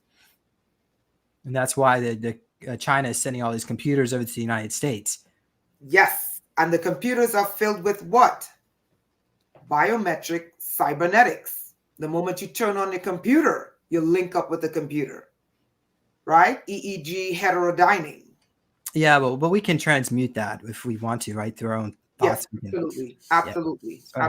Live in fear. Not if you're, you keep getting, but Taiwan is Steven's expertise. That thing that they put into you. Yeah. That we're not allowed to have. Okay. Be very careful. I'm not going to say that. Or no. Okay, so let's move on here. So it says there's underground civilization is part of Chinese folklore. The way of the spider, the way of their societies are formed, like the year of the duck, goat, and chicken. The net is part of their culture. Yeah. So first transhumanist, non-human found in China. Okay, I don't. Yeah. All right. The spiders control people through mind control, take over their brains with a mind virus. They can take over brain chemistry and get people to do what they want them to do, like a synthetic and biological, and through means. Yeah. Okay. I want to preface that by saying this. One of the oldest African kingdoms in West Africa is in Cameroon.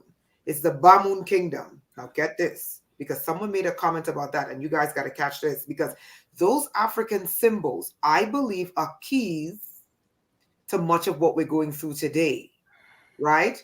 The symbol is a giant python.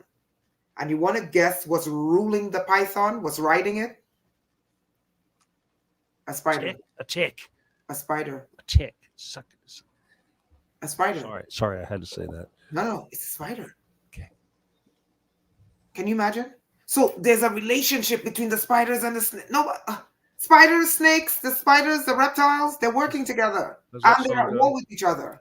I don't like spiders. Right. Like Nagas are supposedly considered the ascended masters of the reptilian clan. And Nagas are the snake-like creatures that have a human face. Yeah. And those beings are real, by the way. Well, they live in inner earth. Yeah, they have their own civilization too. Yeah, go ahead. But the Africans have the symbol of the spider riding the snake. So it shows you what's controlling all of this is a spider.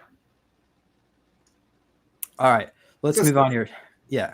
Okay, go ahead. Yeah, come on. We need to move on because we're like 90 minutes into this. Okay, I'll pass that now.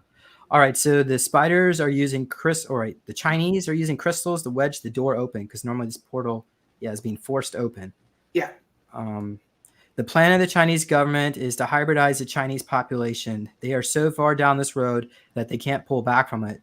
If they stop hybridizing the Chinese population, then you will have more organic humans rise up. The Chinese government do not want organic humans because they will overrule the Communist Party. Mm-hmm. In their quest, the Chinese are saying while other nations are focused on war on the surface, they are the ones that have contracts with these entities. The Chinese are saying why the U.S. is focused on the surface. I'm sorry, my grammar. I try to take notes as fast as I could. They will patch them from underground to up. I don't know. It's more difficult to break down the planet from the surface than it is to go down from the surface and to go up. I don't know. I don't know. You want to explain that in your own words? What they were saying is that the real order, the real controllers is underground. So they're saying it's easier. Once they have a one world order underground, then they could take over the whole planet. And that's where Steven comes in. I think you should talk to that's why you're saying that there was the what's going on the surface is really a reflection of what goes on underground, because that's where the power really resides. And that's his territory. That's why I thought he would, I thought he would be the best person to explain the politics going on down there. James, it's like Bob Lazar said, like the big elevator that goes down to the center from Area 51. You go down there, you don't come back. You just go down there and see that. They don't let you come back. It's like, this is why it's so incredible when people say, oh, have you been under the Getty? You don't come back. They don't let you come back. Who came back? So tell us, Stephen, what's down there? Yeah.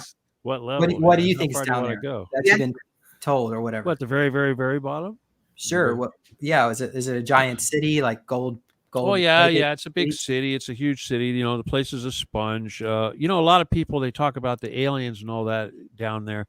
For the most part, we only see the stuff that humans made.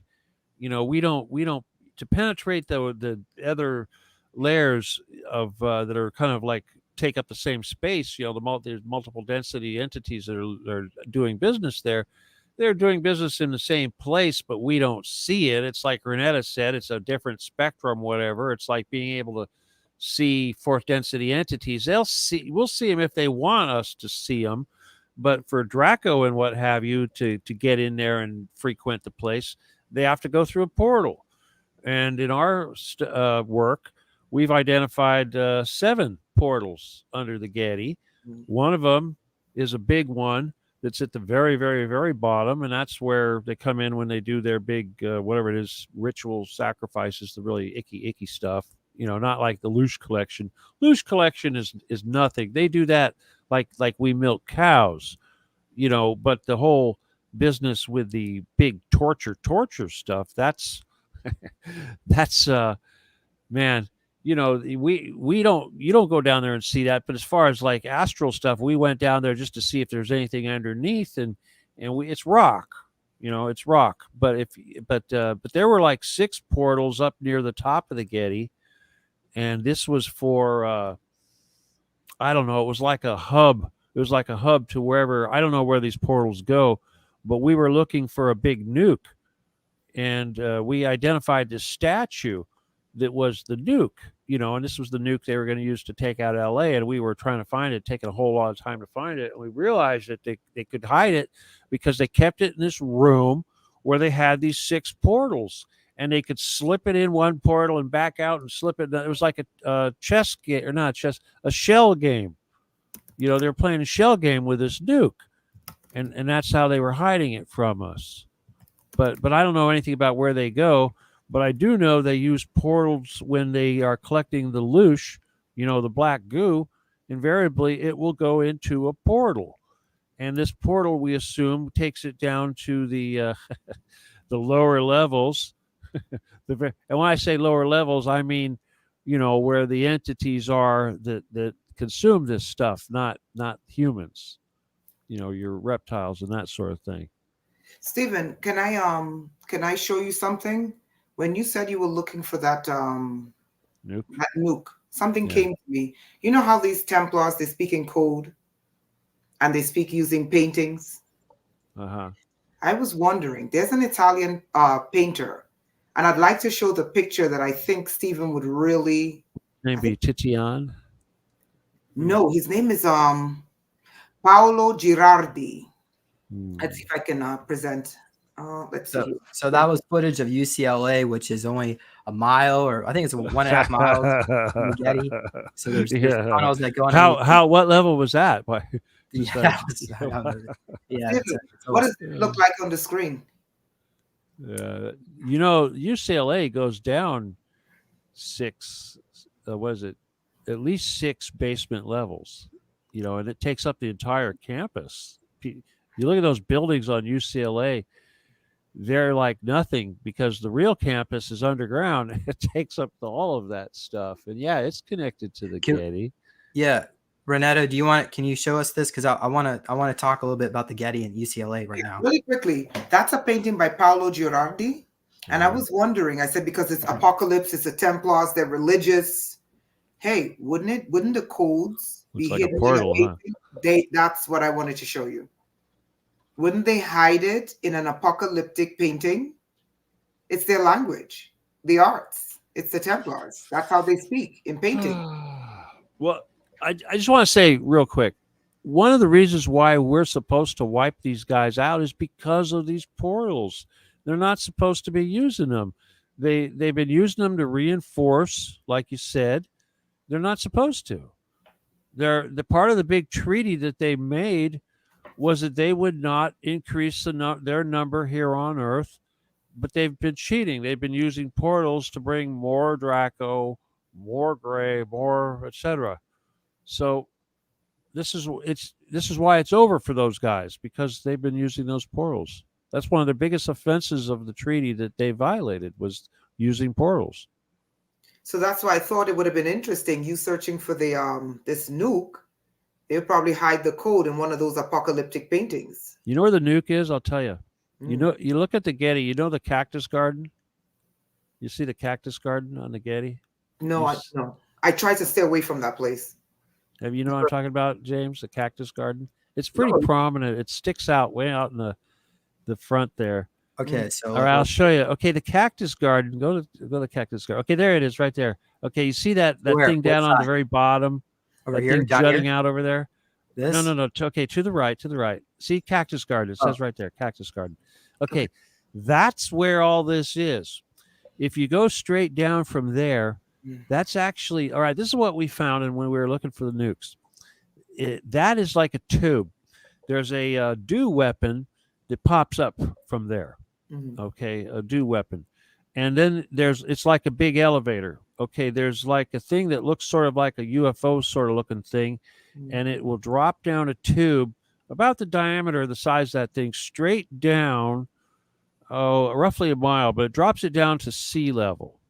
Okay, so underground at sea level, there's like a big lake, and this thing. So it's what it is the guys that are tasked with defending this stuff, like to the last man. What they'll do while everyone else is battening down the hatches and everything, going down the big elevators, these guys that are fighting us off are going to use this escape pod, and before they light off the nuke, they're going to drop down this escape pod to the ocean and then cruise out to the Pacific, and from there they can fly up and go wherever they want to go. It's because it's basically a UFO. So this is why we kind of want to focus on this thing right here, because you see, it kind of like gives us, if this is truly a tunnel or a tube that goes straight down to the bottom, then if we breach that thing right there, we can do that. Also, if that's a dew weapon, and there may be a dew weapon over there at the top. You see that round thing at the top? Okay, that's supposed to be a helicopter pad, but I suspect there's another big dew weapon. Now this area right here, this is a flood zone. That whole area right there where the garden is, that'll be flooded. They'll flood that with millions and millions of gallons of water, basically. That looks like a vril worm. Huh? The green, it looks like a giant vril worm. Well, it's supposed to be very symbolic. If you look at it, there's all kinds of symbolism there. It's just all over the place. That's on the back of the U.S. dollar bill. The whole damn thing is one big symbol. Yeah. People get those are eyes. Okay, those two round things, those are like the eyes of the owl right there. Yeah. If you turn it sideways. Vril worm on the back of the U.S. dollar. There's all kinds of crazy stuff going on there. But yeah. But anyway, you're asking about the nukes. The portals, the 6 portals, were very close to that thing right there. When we were looking for the whatever the hell weapon it is, it's some kind of a dew weapon, particle, not a particle beam, but like a chemical laser. It's like a chemical laser thing, and then and then that's where we found this room with the doorways or the portals and the nuke. And the nuke was just like some kind of a statue, like a big obelisk looking thing in the middle of the room. And they would move this thing around. And that was the nuke. So the Getty cost $2 billion at a time where like a casino that size would have cost $500 million. So that back in the late 90s, 98 or I think it was built. So it was like 4 times over budget. So Steven, do you have any information on why it was over budget? Well, What was the official public reason why? What did they tell people? When you talk about the cost of this thing, the building of it, it was more like $9 billion. Okay, 9.8 billion. It's actually like $9 billion. In today's dollars, or no, in actual, they hit it. It could be more like 12 billion, but this is just the construction. Now they moved this ridiculous amount of dirt. Okay, you see how the hills sort of slope down. If you were to go to the freeway down there and dig into the side of the freeway, you would go into the underground, the Getty underground. See that right there, that square thing? That is a fan. That big thing right there, those are the fans that blow the air down in there. This right here? Yeah, so the actual underground part, now I'm just talking about the surface stuff, not the deep underground. That whole hill there is it. Okay, it goes, in other words, like I said, if you went to the side of that freeway and were to dig straight into the mountain, you would dig into the bunker. Okay, it's huge. It's miles and miles and miles of this stuff. But yeah, that big thing right there, that's the fan. Okay, there's a compound right there where the CIA hangs out, right there off of the garden. Okay, see all the trees right there down the bottom, right by the garden? Down here? Zoom in. Yeah, that house right there. That's the CIA compound. Wow. Okay, that's where the dogs are kept. Now go straight down a little bit. Okay, see that little runway right there? That's a gun park. No, just to the right. To the right, up the road right there. See that right there? That V? Yeah. That's a gun emplacement right there. Wow. Where? Right there. You're looking right at the V hedge. When you turn down, that's a gun emplacement. So they'll put guns here? They'll put like a cannon or something right there. They'll pull it out of the garage and park it right there, and they can command that road. There's about 3 or 4 entrances to the Getty. Why do they need that type of weaponry? Oh, it's because they were getting ready to. They thought they were going to have to fight 10 million people off.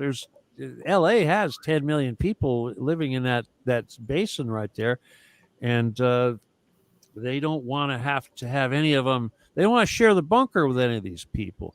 But anyway, the dogs that patrol the grounds, that's where they're housed. Okay, if you look in those trees right there, there's cages and stuff in there. Over here? Yeah, for the dogs, somewhere in there. And these dogs are the same dogs that they used to torture the children. Oh. I've heard the stories because, I knew this for years and years.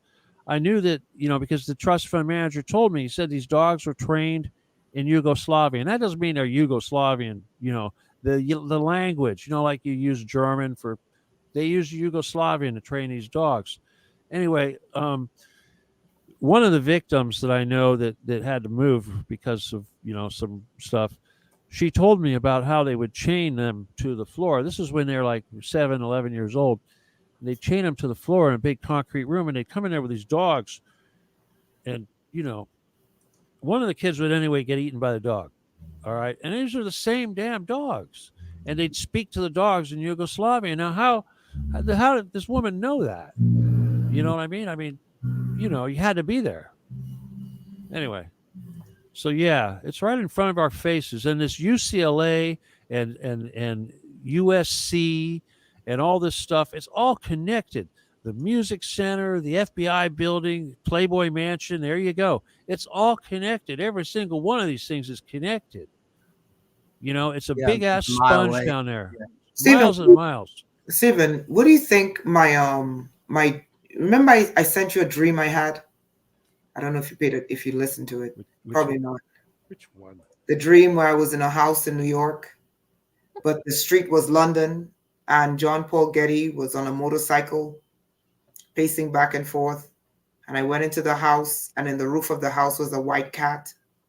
And the cat was looking over the roof at John Paul Getty like this. Do you remember that dream? I vaguely remember it, but these Getty guys. He's alive in some. Do you understand that these guys are alive, walking around, and they're horrible. That's the point.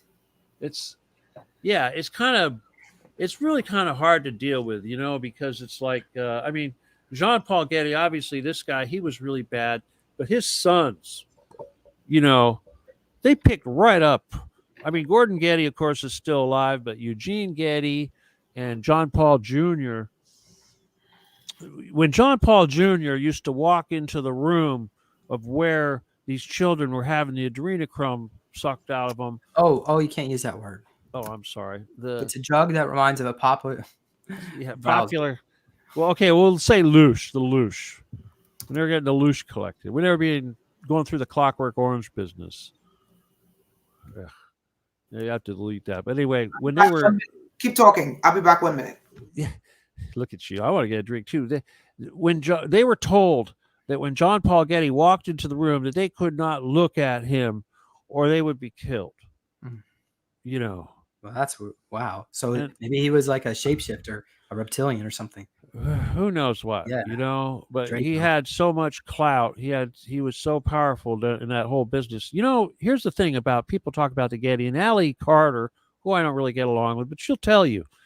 They have these monuments underground. I'm not talking. It's like in the obviously they have statues and stuff in the museum, but underground they'll have these. They're more like altars where they will have the remains of one of their victims. You know, the carcass or whatever it is, preserved and pictures and all this stuff. And they like, this is like a religious thing. So they keep this stuff all over the place. And of course, everything smells like rotting flesh because there's so much of it all over the place.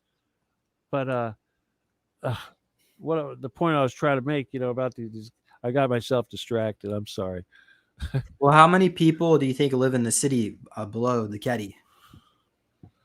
Well, like I said, 100,000 sex slaves down there. You got to understand, this is Noah's Ark, okay? Because they're expecting the world to have a polar shift, a cataclysm, and a big genocide. And they think they're going to ride this out when the United States is underwater and they're waiting for the, water levels to go down and the mud to dry up.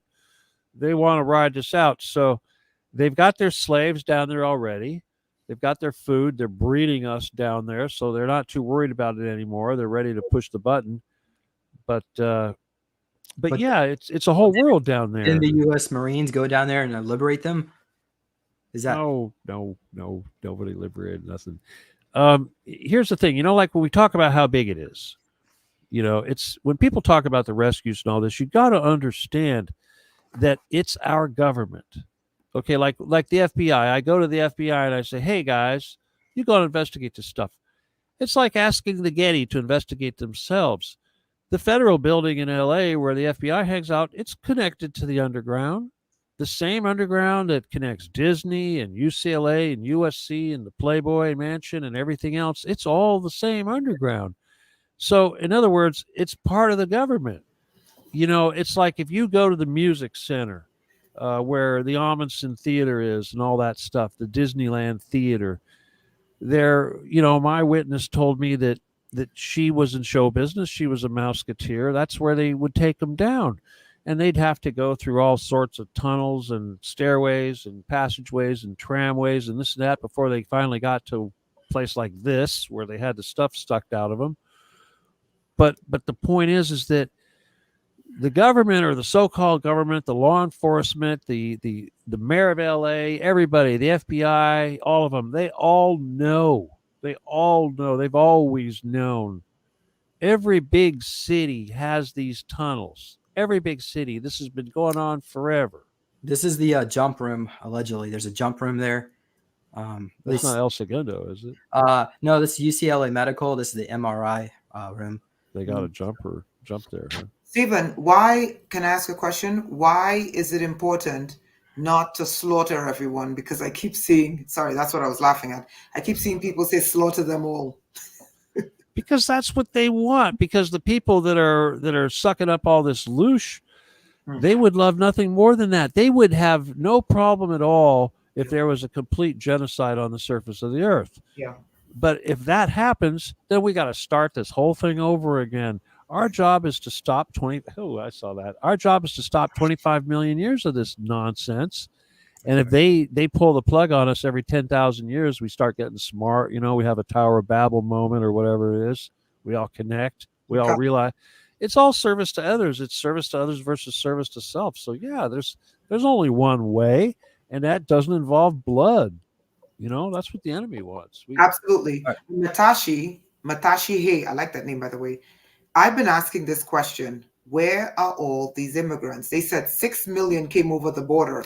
We're not seeing 6 million in the cities. Damn Where are right. these immigrants? So where are they? So they're being picked up in vans and they're being taken into probably military bases. Is that what Tony They're taking them Rodriguez right said? from the facilities, these port facilities where they're holding them. They'll load them right in the back of semis and take them into the tunnels. They'll go straight down to the place. I mean, there's so many of them. People go, 100,000. Yeah, every one of these pedophiles needs at least 5,000 children. Can't use words like that. I'm sorry, a word like that. Okay, every one of these others, minor attracted persons. All right, come on, we're almost 2 hours, so let's go. Let me continue on here. Okay, we got a little bit left. The okay. bloodsuckers. Yeah. All right, come on. Okay. The cannibals. Right, okay. The Chinese. Okay. They're hybridizing people. I think I already said this. Did I? Yeah. Focus on more. Okay. They're bringing that army up from under China, from the sea, from other countries to take out other civilizations from underground. Yeah. The Chinese people who know this, not the Chinese government. I don't know so much, but we have gone so far hybridizing we cannot turn back. The more and more Chinese become human, they overthrow the Communist Party. So why don't you explain what is that about? Okay, so what he was saying was that very few in the Chinese government know this about this city, Changbai. The city under the mountain in Changbai. Now, here's the interesting thing. There's a long history between the Chinese and the spider. And in Chinese folklore, which I don't believe in folklore, I think all these things are real. But in Chinese folklore and mythology, the Chinese have a very good relationship with spiders. And they believe that spiders were sent from God to bring them luck. So it makes sense. Whereas in the West, people have, arachnophobia. They tend to be afraid of spiders. The Chinese are the opposite. So this is why I think one of the reasons why the Queen decided to have an alliance with these spiders is because of the Chinese history with spiders. So yeah, hopefully that answered your question. It was very few in the Chinese government know about this relationship underground and the city. Okay, the Chinese are worried people will find out what they are doing and they will lose the New World Order. The Chinese are they have an infection. The female spider infects their brain so people can't think straight. Yeah. The queen spider is in the United States. She's an electromagnetic cage, as we discussed earlier. Yeah. It's supposed to block her mental powers, but the cage was not doing anything. She's faking that she's pretending, but she's trying to get out. She's in a deep yogic meditation state. They keep her at her bottom level on purpose to prevent people from being infected. The people don't realize they're carrying out her agenda. She has infected the Chinese. The mentality of the Chinese leaders are we have to hybridize everyone. If we don't, people will find out what we are doing and overthrow communism. Most Chinese people are Borg. Their souls are underground. They have been infected for 30 years. Half of the United States are radical communists. The infection is coming here from China to the U.S. Communism has technology, in the body. She's calling for backup and using the Chinese. Okay. So what she's saying is that the spider, she can infect the technology, and that's how she conquered China. And what that infection is doing is that infection from the spider is infecting the United States. Okay, this is why half the country are radical communists. It's an infection. But where is the infection coming? It's not ideology. It's literally a restructuring of the brain using some type of parasite controlled by this spider. And I'm wondering if it's not from earlier, like the flu. Okay. Yeah. All right. So the planet is being. Oh wait, the Chinese invades the U.S. is to rescue the Queen. So the spider is using the Chinese people to invade the U.S., but it's really just to rescue the Queen. Yeah. The Queen is not sleeping. She can communicate. Okay. The Chinese people are atheists that forbid spiritual development. Okay. King Abon cannot shut down the portal. This constitutes an invasion.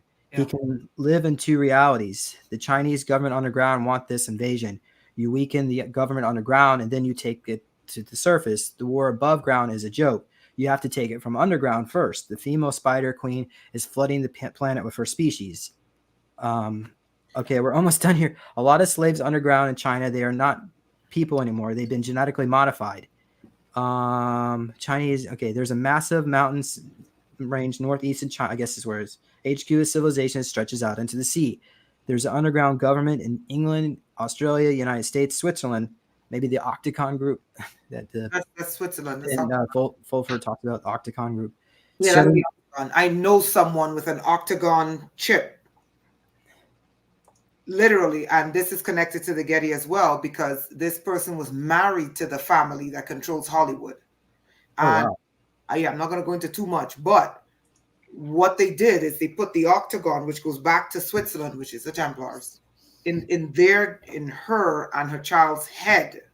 And that Octagon, I believe, when you look at the Octagon, I believe that's the spiders. I think it's the same thing. And that's where you get Project Ibis. Project Ibis, I think, is an extension of the spiders taking over the planet. Now, here's what I think is interesting. I think what they are trying to do on this planet is going to cause the planet to end up like Mars, overrun with giant spiders. And I'm wondering if the wars on Mars that led to these giant spiders. I have some information on that.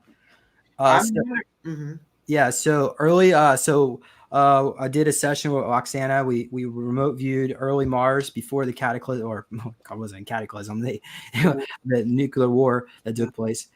So the northern latitude of Mars has these giant fields, like it's like a grassland. Mhm.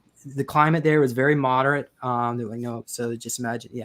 But northern latitude, there was this plant called Locust scrisoles, which is has these glowing flowers, so that people would collect. Anyway, there's a very spiritual, beautiful, and community, and they were humans, like blonde hair, blue eyes.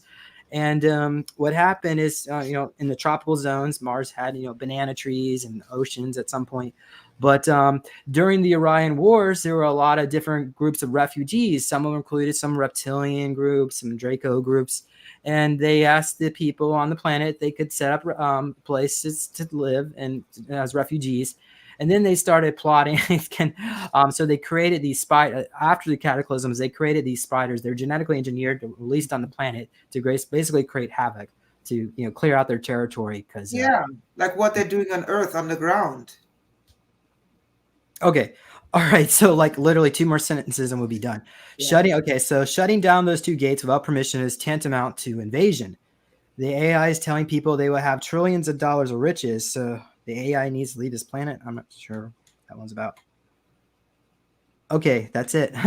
Any final comments? David Bowie had it right all the time. What's that? Right. Ziggy Stardust and the Spiders from Mars. Ziggy played guitar. You don't know that song? Come on now. That's what I think is going. Oh my God! You need to go out with a little Ziggy Stardust and the Spiders from. That was the name of his band, Ziggy Stardust and the Spiders from Mars. Now watch this. The guy Travis Scott, who had the concert in Texas where all the people got stampeded and parents said their children disappeared. When you look at the set is they had to walk into a giant spider, and the stage was a giant portal opening. And it was when that portal opened, that's when the people said gates of hell kind of thing. They saw something. And he was screaming. He said, now you're going to go to hell on the other side with me. And many parents said they could not find their children. Prick. Oh, wow. Okay, dinner time. Okay, all right. Okay. All right, everybody ready to call it? Spaghetti. Okay, yeah, it's spaghetti. It was okay. I was really old. I needed to get eaten, and I took care of that. But all right, so here's some comments. Thank you, V. I appreciate that. Yeah, certainly in the future, this type of information will be mainstream. So my friend, he's very intuitive, and he's seen down the future, and I think he's more accurate than some of these other people I worked with.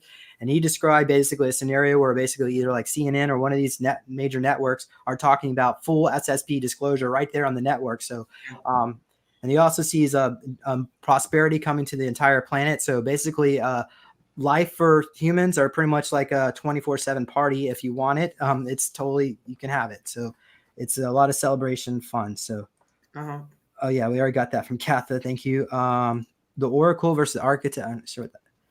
Okay. That's a Matrix reference. Yeah. Octagon Group, based in Switzerland.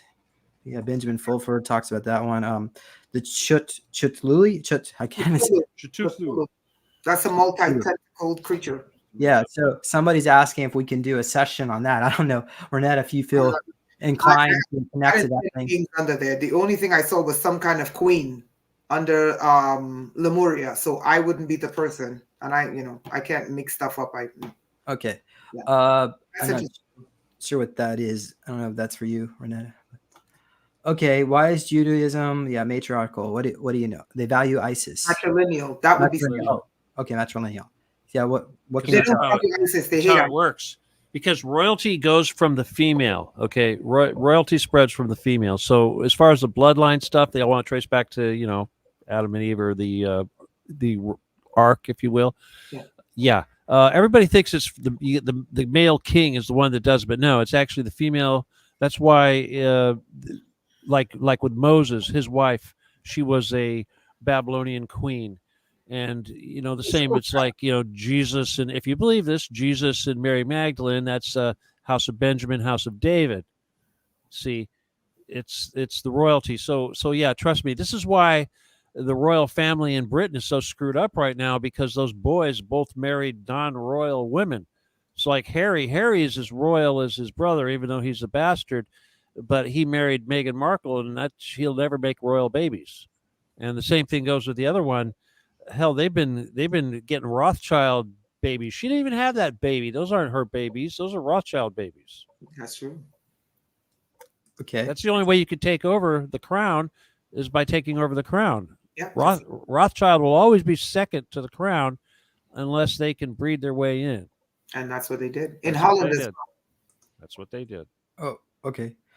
Somebody's commenting about my weight. Yeah, I started juicing. So, I highly recommend it. My recipe is lemon, one apple, preferably organic, about 5 stalks of celery, half a clump of cilantro. That takes out heavy metals. A study shows that if you consume about 1/4 cup of cilantro a day, I think it's about 50% of your heavy metals will be gone in 3 months. So, okay. And also make sure you probably put a little carrot in there, a little ginger. And so there you have that one. Okay. Somebody's commenting. Harold has his own channel. Harold, the guy with the black goo. I don't know if that's here on YouTube, but probably on Rumble. Somebody's asking about this bean. We'll follow up on that in a future session. What about all the Chinese from Barry? He's asking about these Chinese empty. Does anybody have any information about that? Why is Chinese building? That has a lot to do with relocating the entire population of Japan because of the radiation. That was what they were going to do. They were going to evacuate the entire Japan to these places. Japan's bad. I mean, people don't realize it's like, this is why the Getty is so important, because it's like, we need that tech. We got to fix Fukushima. We're all going to die. They don't even need to nuke us. That Pacific Ocean is going to die, and then what? It's happening right in front of us, and no one talks about it. I can't believe these politicians, they never mention Fukushima. We need a Chernobyl type effort to fix that thing, but the Russians are the only ones that are good at that stuff. It's not fixed. It's still leaking. Oh my God, they're dumping radioactive water into the ocean every day. All you got to do is look at it on the satellite. It's bad. It's bad. So that's why you shouldn't drink any wine from California. I stay out of I stay out of the ocean. Stay out of the ocean too. I used to walk my dog at Dog Beach, but no more. I won't even put my foot in the water, and I certainly won't put the dog in the water. And what are you going to do? I mean, I have a radio thing, but Geiger counter. But what are you going to do, right? I'd rather work on trying to fix it. I think we can fix it, but we need that tech. Yeah, we need that tech they got. Absolutely, Steven, your website, and when you do, you should, First of all, hide everybody in the Telegram group, okay? It's Occupied at Getty / Steven D. Kelley in Telegram. You got to join Telegram. Okay, you. I think private chat. Hold on. Let me. The website? Yeah. Oh, yeah. StevenDKelley.com is the website. I'll post it here. Yeah. Hold on a second. And your Telegram channel. Okay, here. Yeah, I did. Let's see this one. Law17gun at AOL.com is how you talk to me. Okay, great. Okay. Stuff. All right. Hold on, guys. We're almost down the list here. Playboy Mansion has underground tunnels. Yeah, there's also It's got a other new people. owner. Yeah, it's public knowledge. Yeah, there's people in Hollywood that built tunnels to connect each other's. I guess they were closet homos or whatever. They had. Anyway, McMartin preschool. That was all true. So anyway, spiders, Australian. Yeah, in the Australian Aboriginal Dreamtime too. I think that's another one who created the cosmos. The Chinese eat spiders. We have webs. Go ahead. There you go. And yeah, amazing show. So, all right. So I think we're done here. For all the people, you must be relieved. A 2 hour, 10 minutes. So we'll call it. One question. Yes. Sorry. Why are truth tellers saying they cleared out underground, the children are free, med beds? Address that. James, you gonna let me answer that? James, you made a statement. The underground are being cleared out. So you said Steven made mention of this. Can we clear it up respectfully, please? Respectfully. Just because we're buddies and all that, right? Please. Like me and Brad Olson. Med beds are real. Med beds are real, but it's tech. Okay, it's tech, and we use a lot of brain power and psychic stuff to do the same thing. We call it healing. Pretty much the tech works the same way. Thank you, Ronnie. They're promising us everything so that we don't take them over. They'll promise us huge amounts of money. You got to understand how much money they have. They could give us 2% of all their wealth, and it'll be like more money than there is on the entire surface of the earth, and it'll be nothing out of their pocket. And technology, same thing. They don't trust us. We're a bunch of savages. I mean, it's like that big row I got in with Carrie Cassidy over the whole business with the Bilderbergers putting the head out on me over the scalar stuff. They don't trust us with scalar technology. The ability to alter things, and we'll kill each other with it. We're not responsible. It's just like we're not responsible to control the overpopulation. It's the same thing. It's like this whole not killing them business. If they thought that we wouldn't kill them, they'd give up. If they thought we were powerful enough to take over and beat up their masters like we're doing, they'll give up. But first, they need to trust that we're not going to kill them and do what they deserve. All right. There you go. All right. So any final comments? How about you, Rainetta? How can people reach out and contact you? You can go to my channel, Black Sunrise Spiritual University. I do two things. They have a different mission, just a little bit different from Steven. I try to support him. But my channel is just basically waking people up, opening their eyes, showing them the spiritual things they didn't think about, and also dancing, because I've been doing it since I was young, more like Caribbean dancing. Why? Because people have a lot of fear that's trapped in their bodies, and they need to get that fear out. Dude, she has food. I'm telling her to start this food business. She makes this sauce. Tell them about your sauce. You make this cilantro something Caribbean something or other. I'm saying, oh my God, you got to bottle this stuff. Probably has a mango and habanero in it. Yeah, it's what it is. Okay, what it is, it's that in order to make food taste really good, there's this like green type of we call it seasoning. And once you put it on anything, it makes the taste like 100 times better. So that's what he's talking about. But I don't show myself cooking, but I can cook. I can't fry and I can't bake. But if I cook for you, grow that stuff. I'm serious. Like if I cook for you, you're gonna want to marry me. So I don't cook for people. Because I always you got to bottle it and share it. You know, but I can't bake and I can't fry. If I fry anything, you'll be like, Rainetta, please, get out of here. I have Rainetta. I have a friend from Trinidad, and she would take is these habaneros and put it on the stove and grill it so it's like blackens. And the day that she did this, she did it inside the house, and it smelled great, but it just burnt your eyes with like pepper. Oh my God, they use pepper all over shrimp. The gyro sauce on the shrimp. Scotch bonnet pepper. It's the hottest in the world from Trinidad. So we eat it like it's nothing. But no, my channel is about opening people's eyes spiritually, freeing people's spirit from chains, because people are carrying around a lot of spiritual bondage. Okay. Steven does the physical. I do the spiritual. The second thing I do is I'm using dance therapy, because people need to be moving. I'm Caribbean, so we move like the bottom half. I don't mind talking about this, right? So the bottom half of your body. Why? Because people keep a lot of stress there in the bottom half of your body. A lot of men who are impotent. If you want to get over impotency, I can help you with that. I mean, teaching you how to move, not touching you, just teaching you how to move. Okay. Women, if you're having infertility issues. Okay. I'm sorry. Okay. Women, whatever. Okay. Yeah. So women, if you're having infertility issues, I will teach you how to move. Couples. If you need to know how to, I'll teach you. I call that couples Reiki. Okay, let's go home. No, but seriously, yeah. Bring it on home. Go to my Instagram account. I have breakdancing videos on there. I spin on my head and stuff. Yeah. Mine is a little bit more. I'm Caribbean, so mine has a little bit more Scotch bonnet pepper. But do it. Trust me. Do it. Your husbands are gonna love it. Your wives are gonna love it. Just trust me. All right, go ahead. All right, guys, let's go. All right, have a good night, everyone. I love you all. Thank you all. I'll see you all later. See you all. Bye.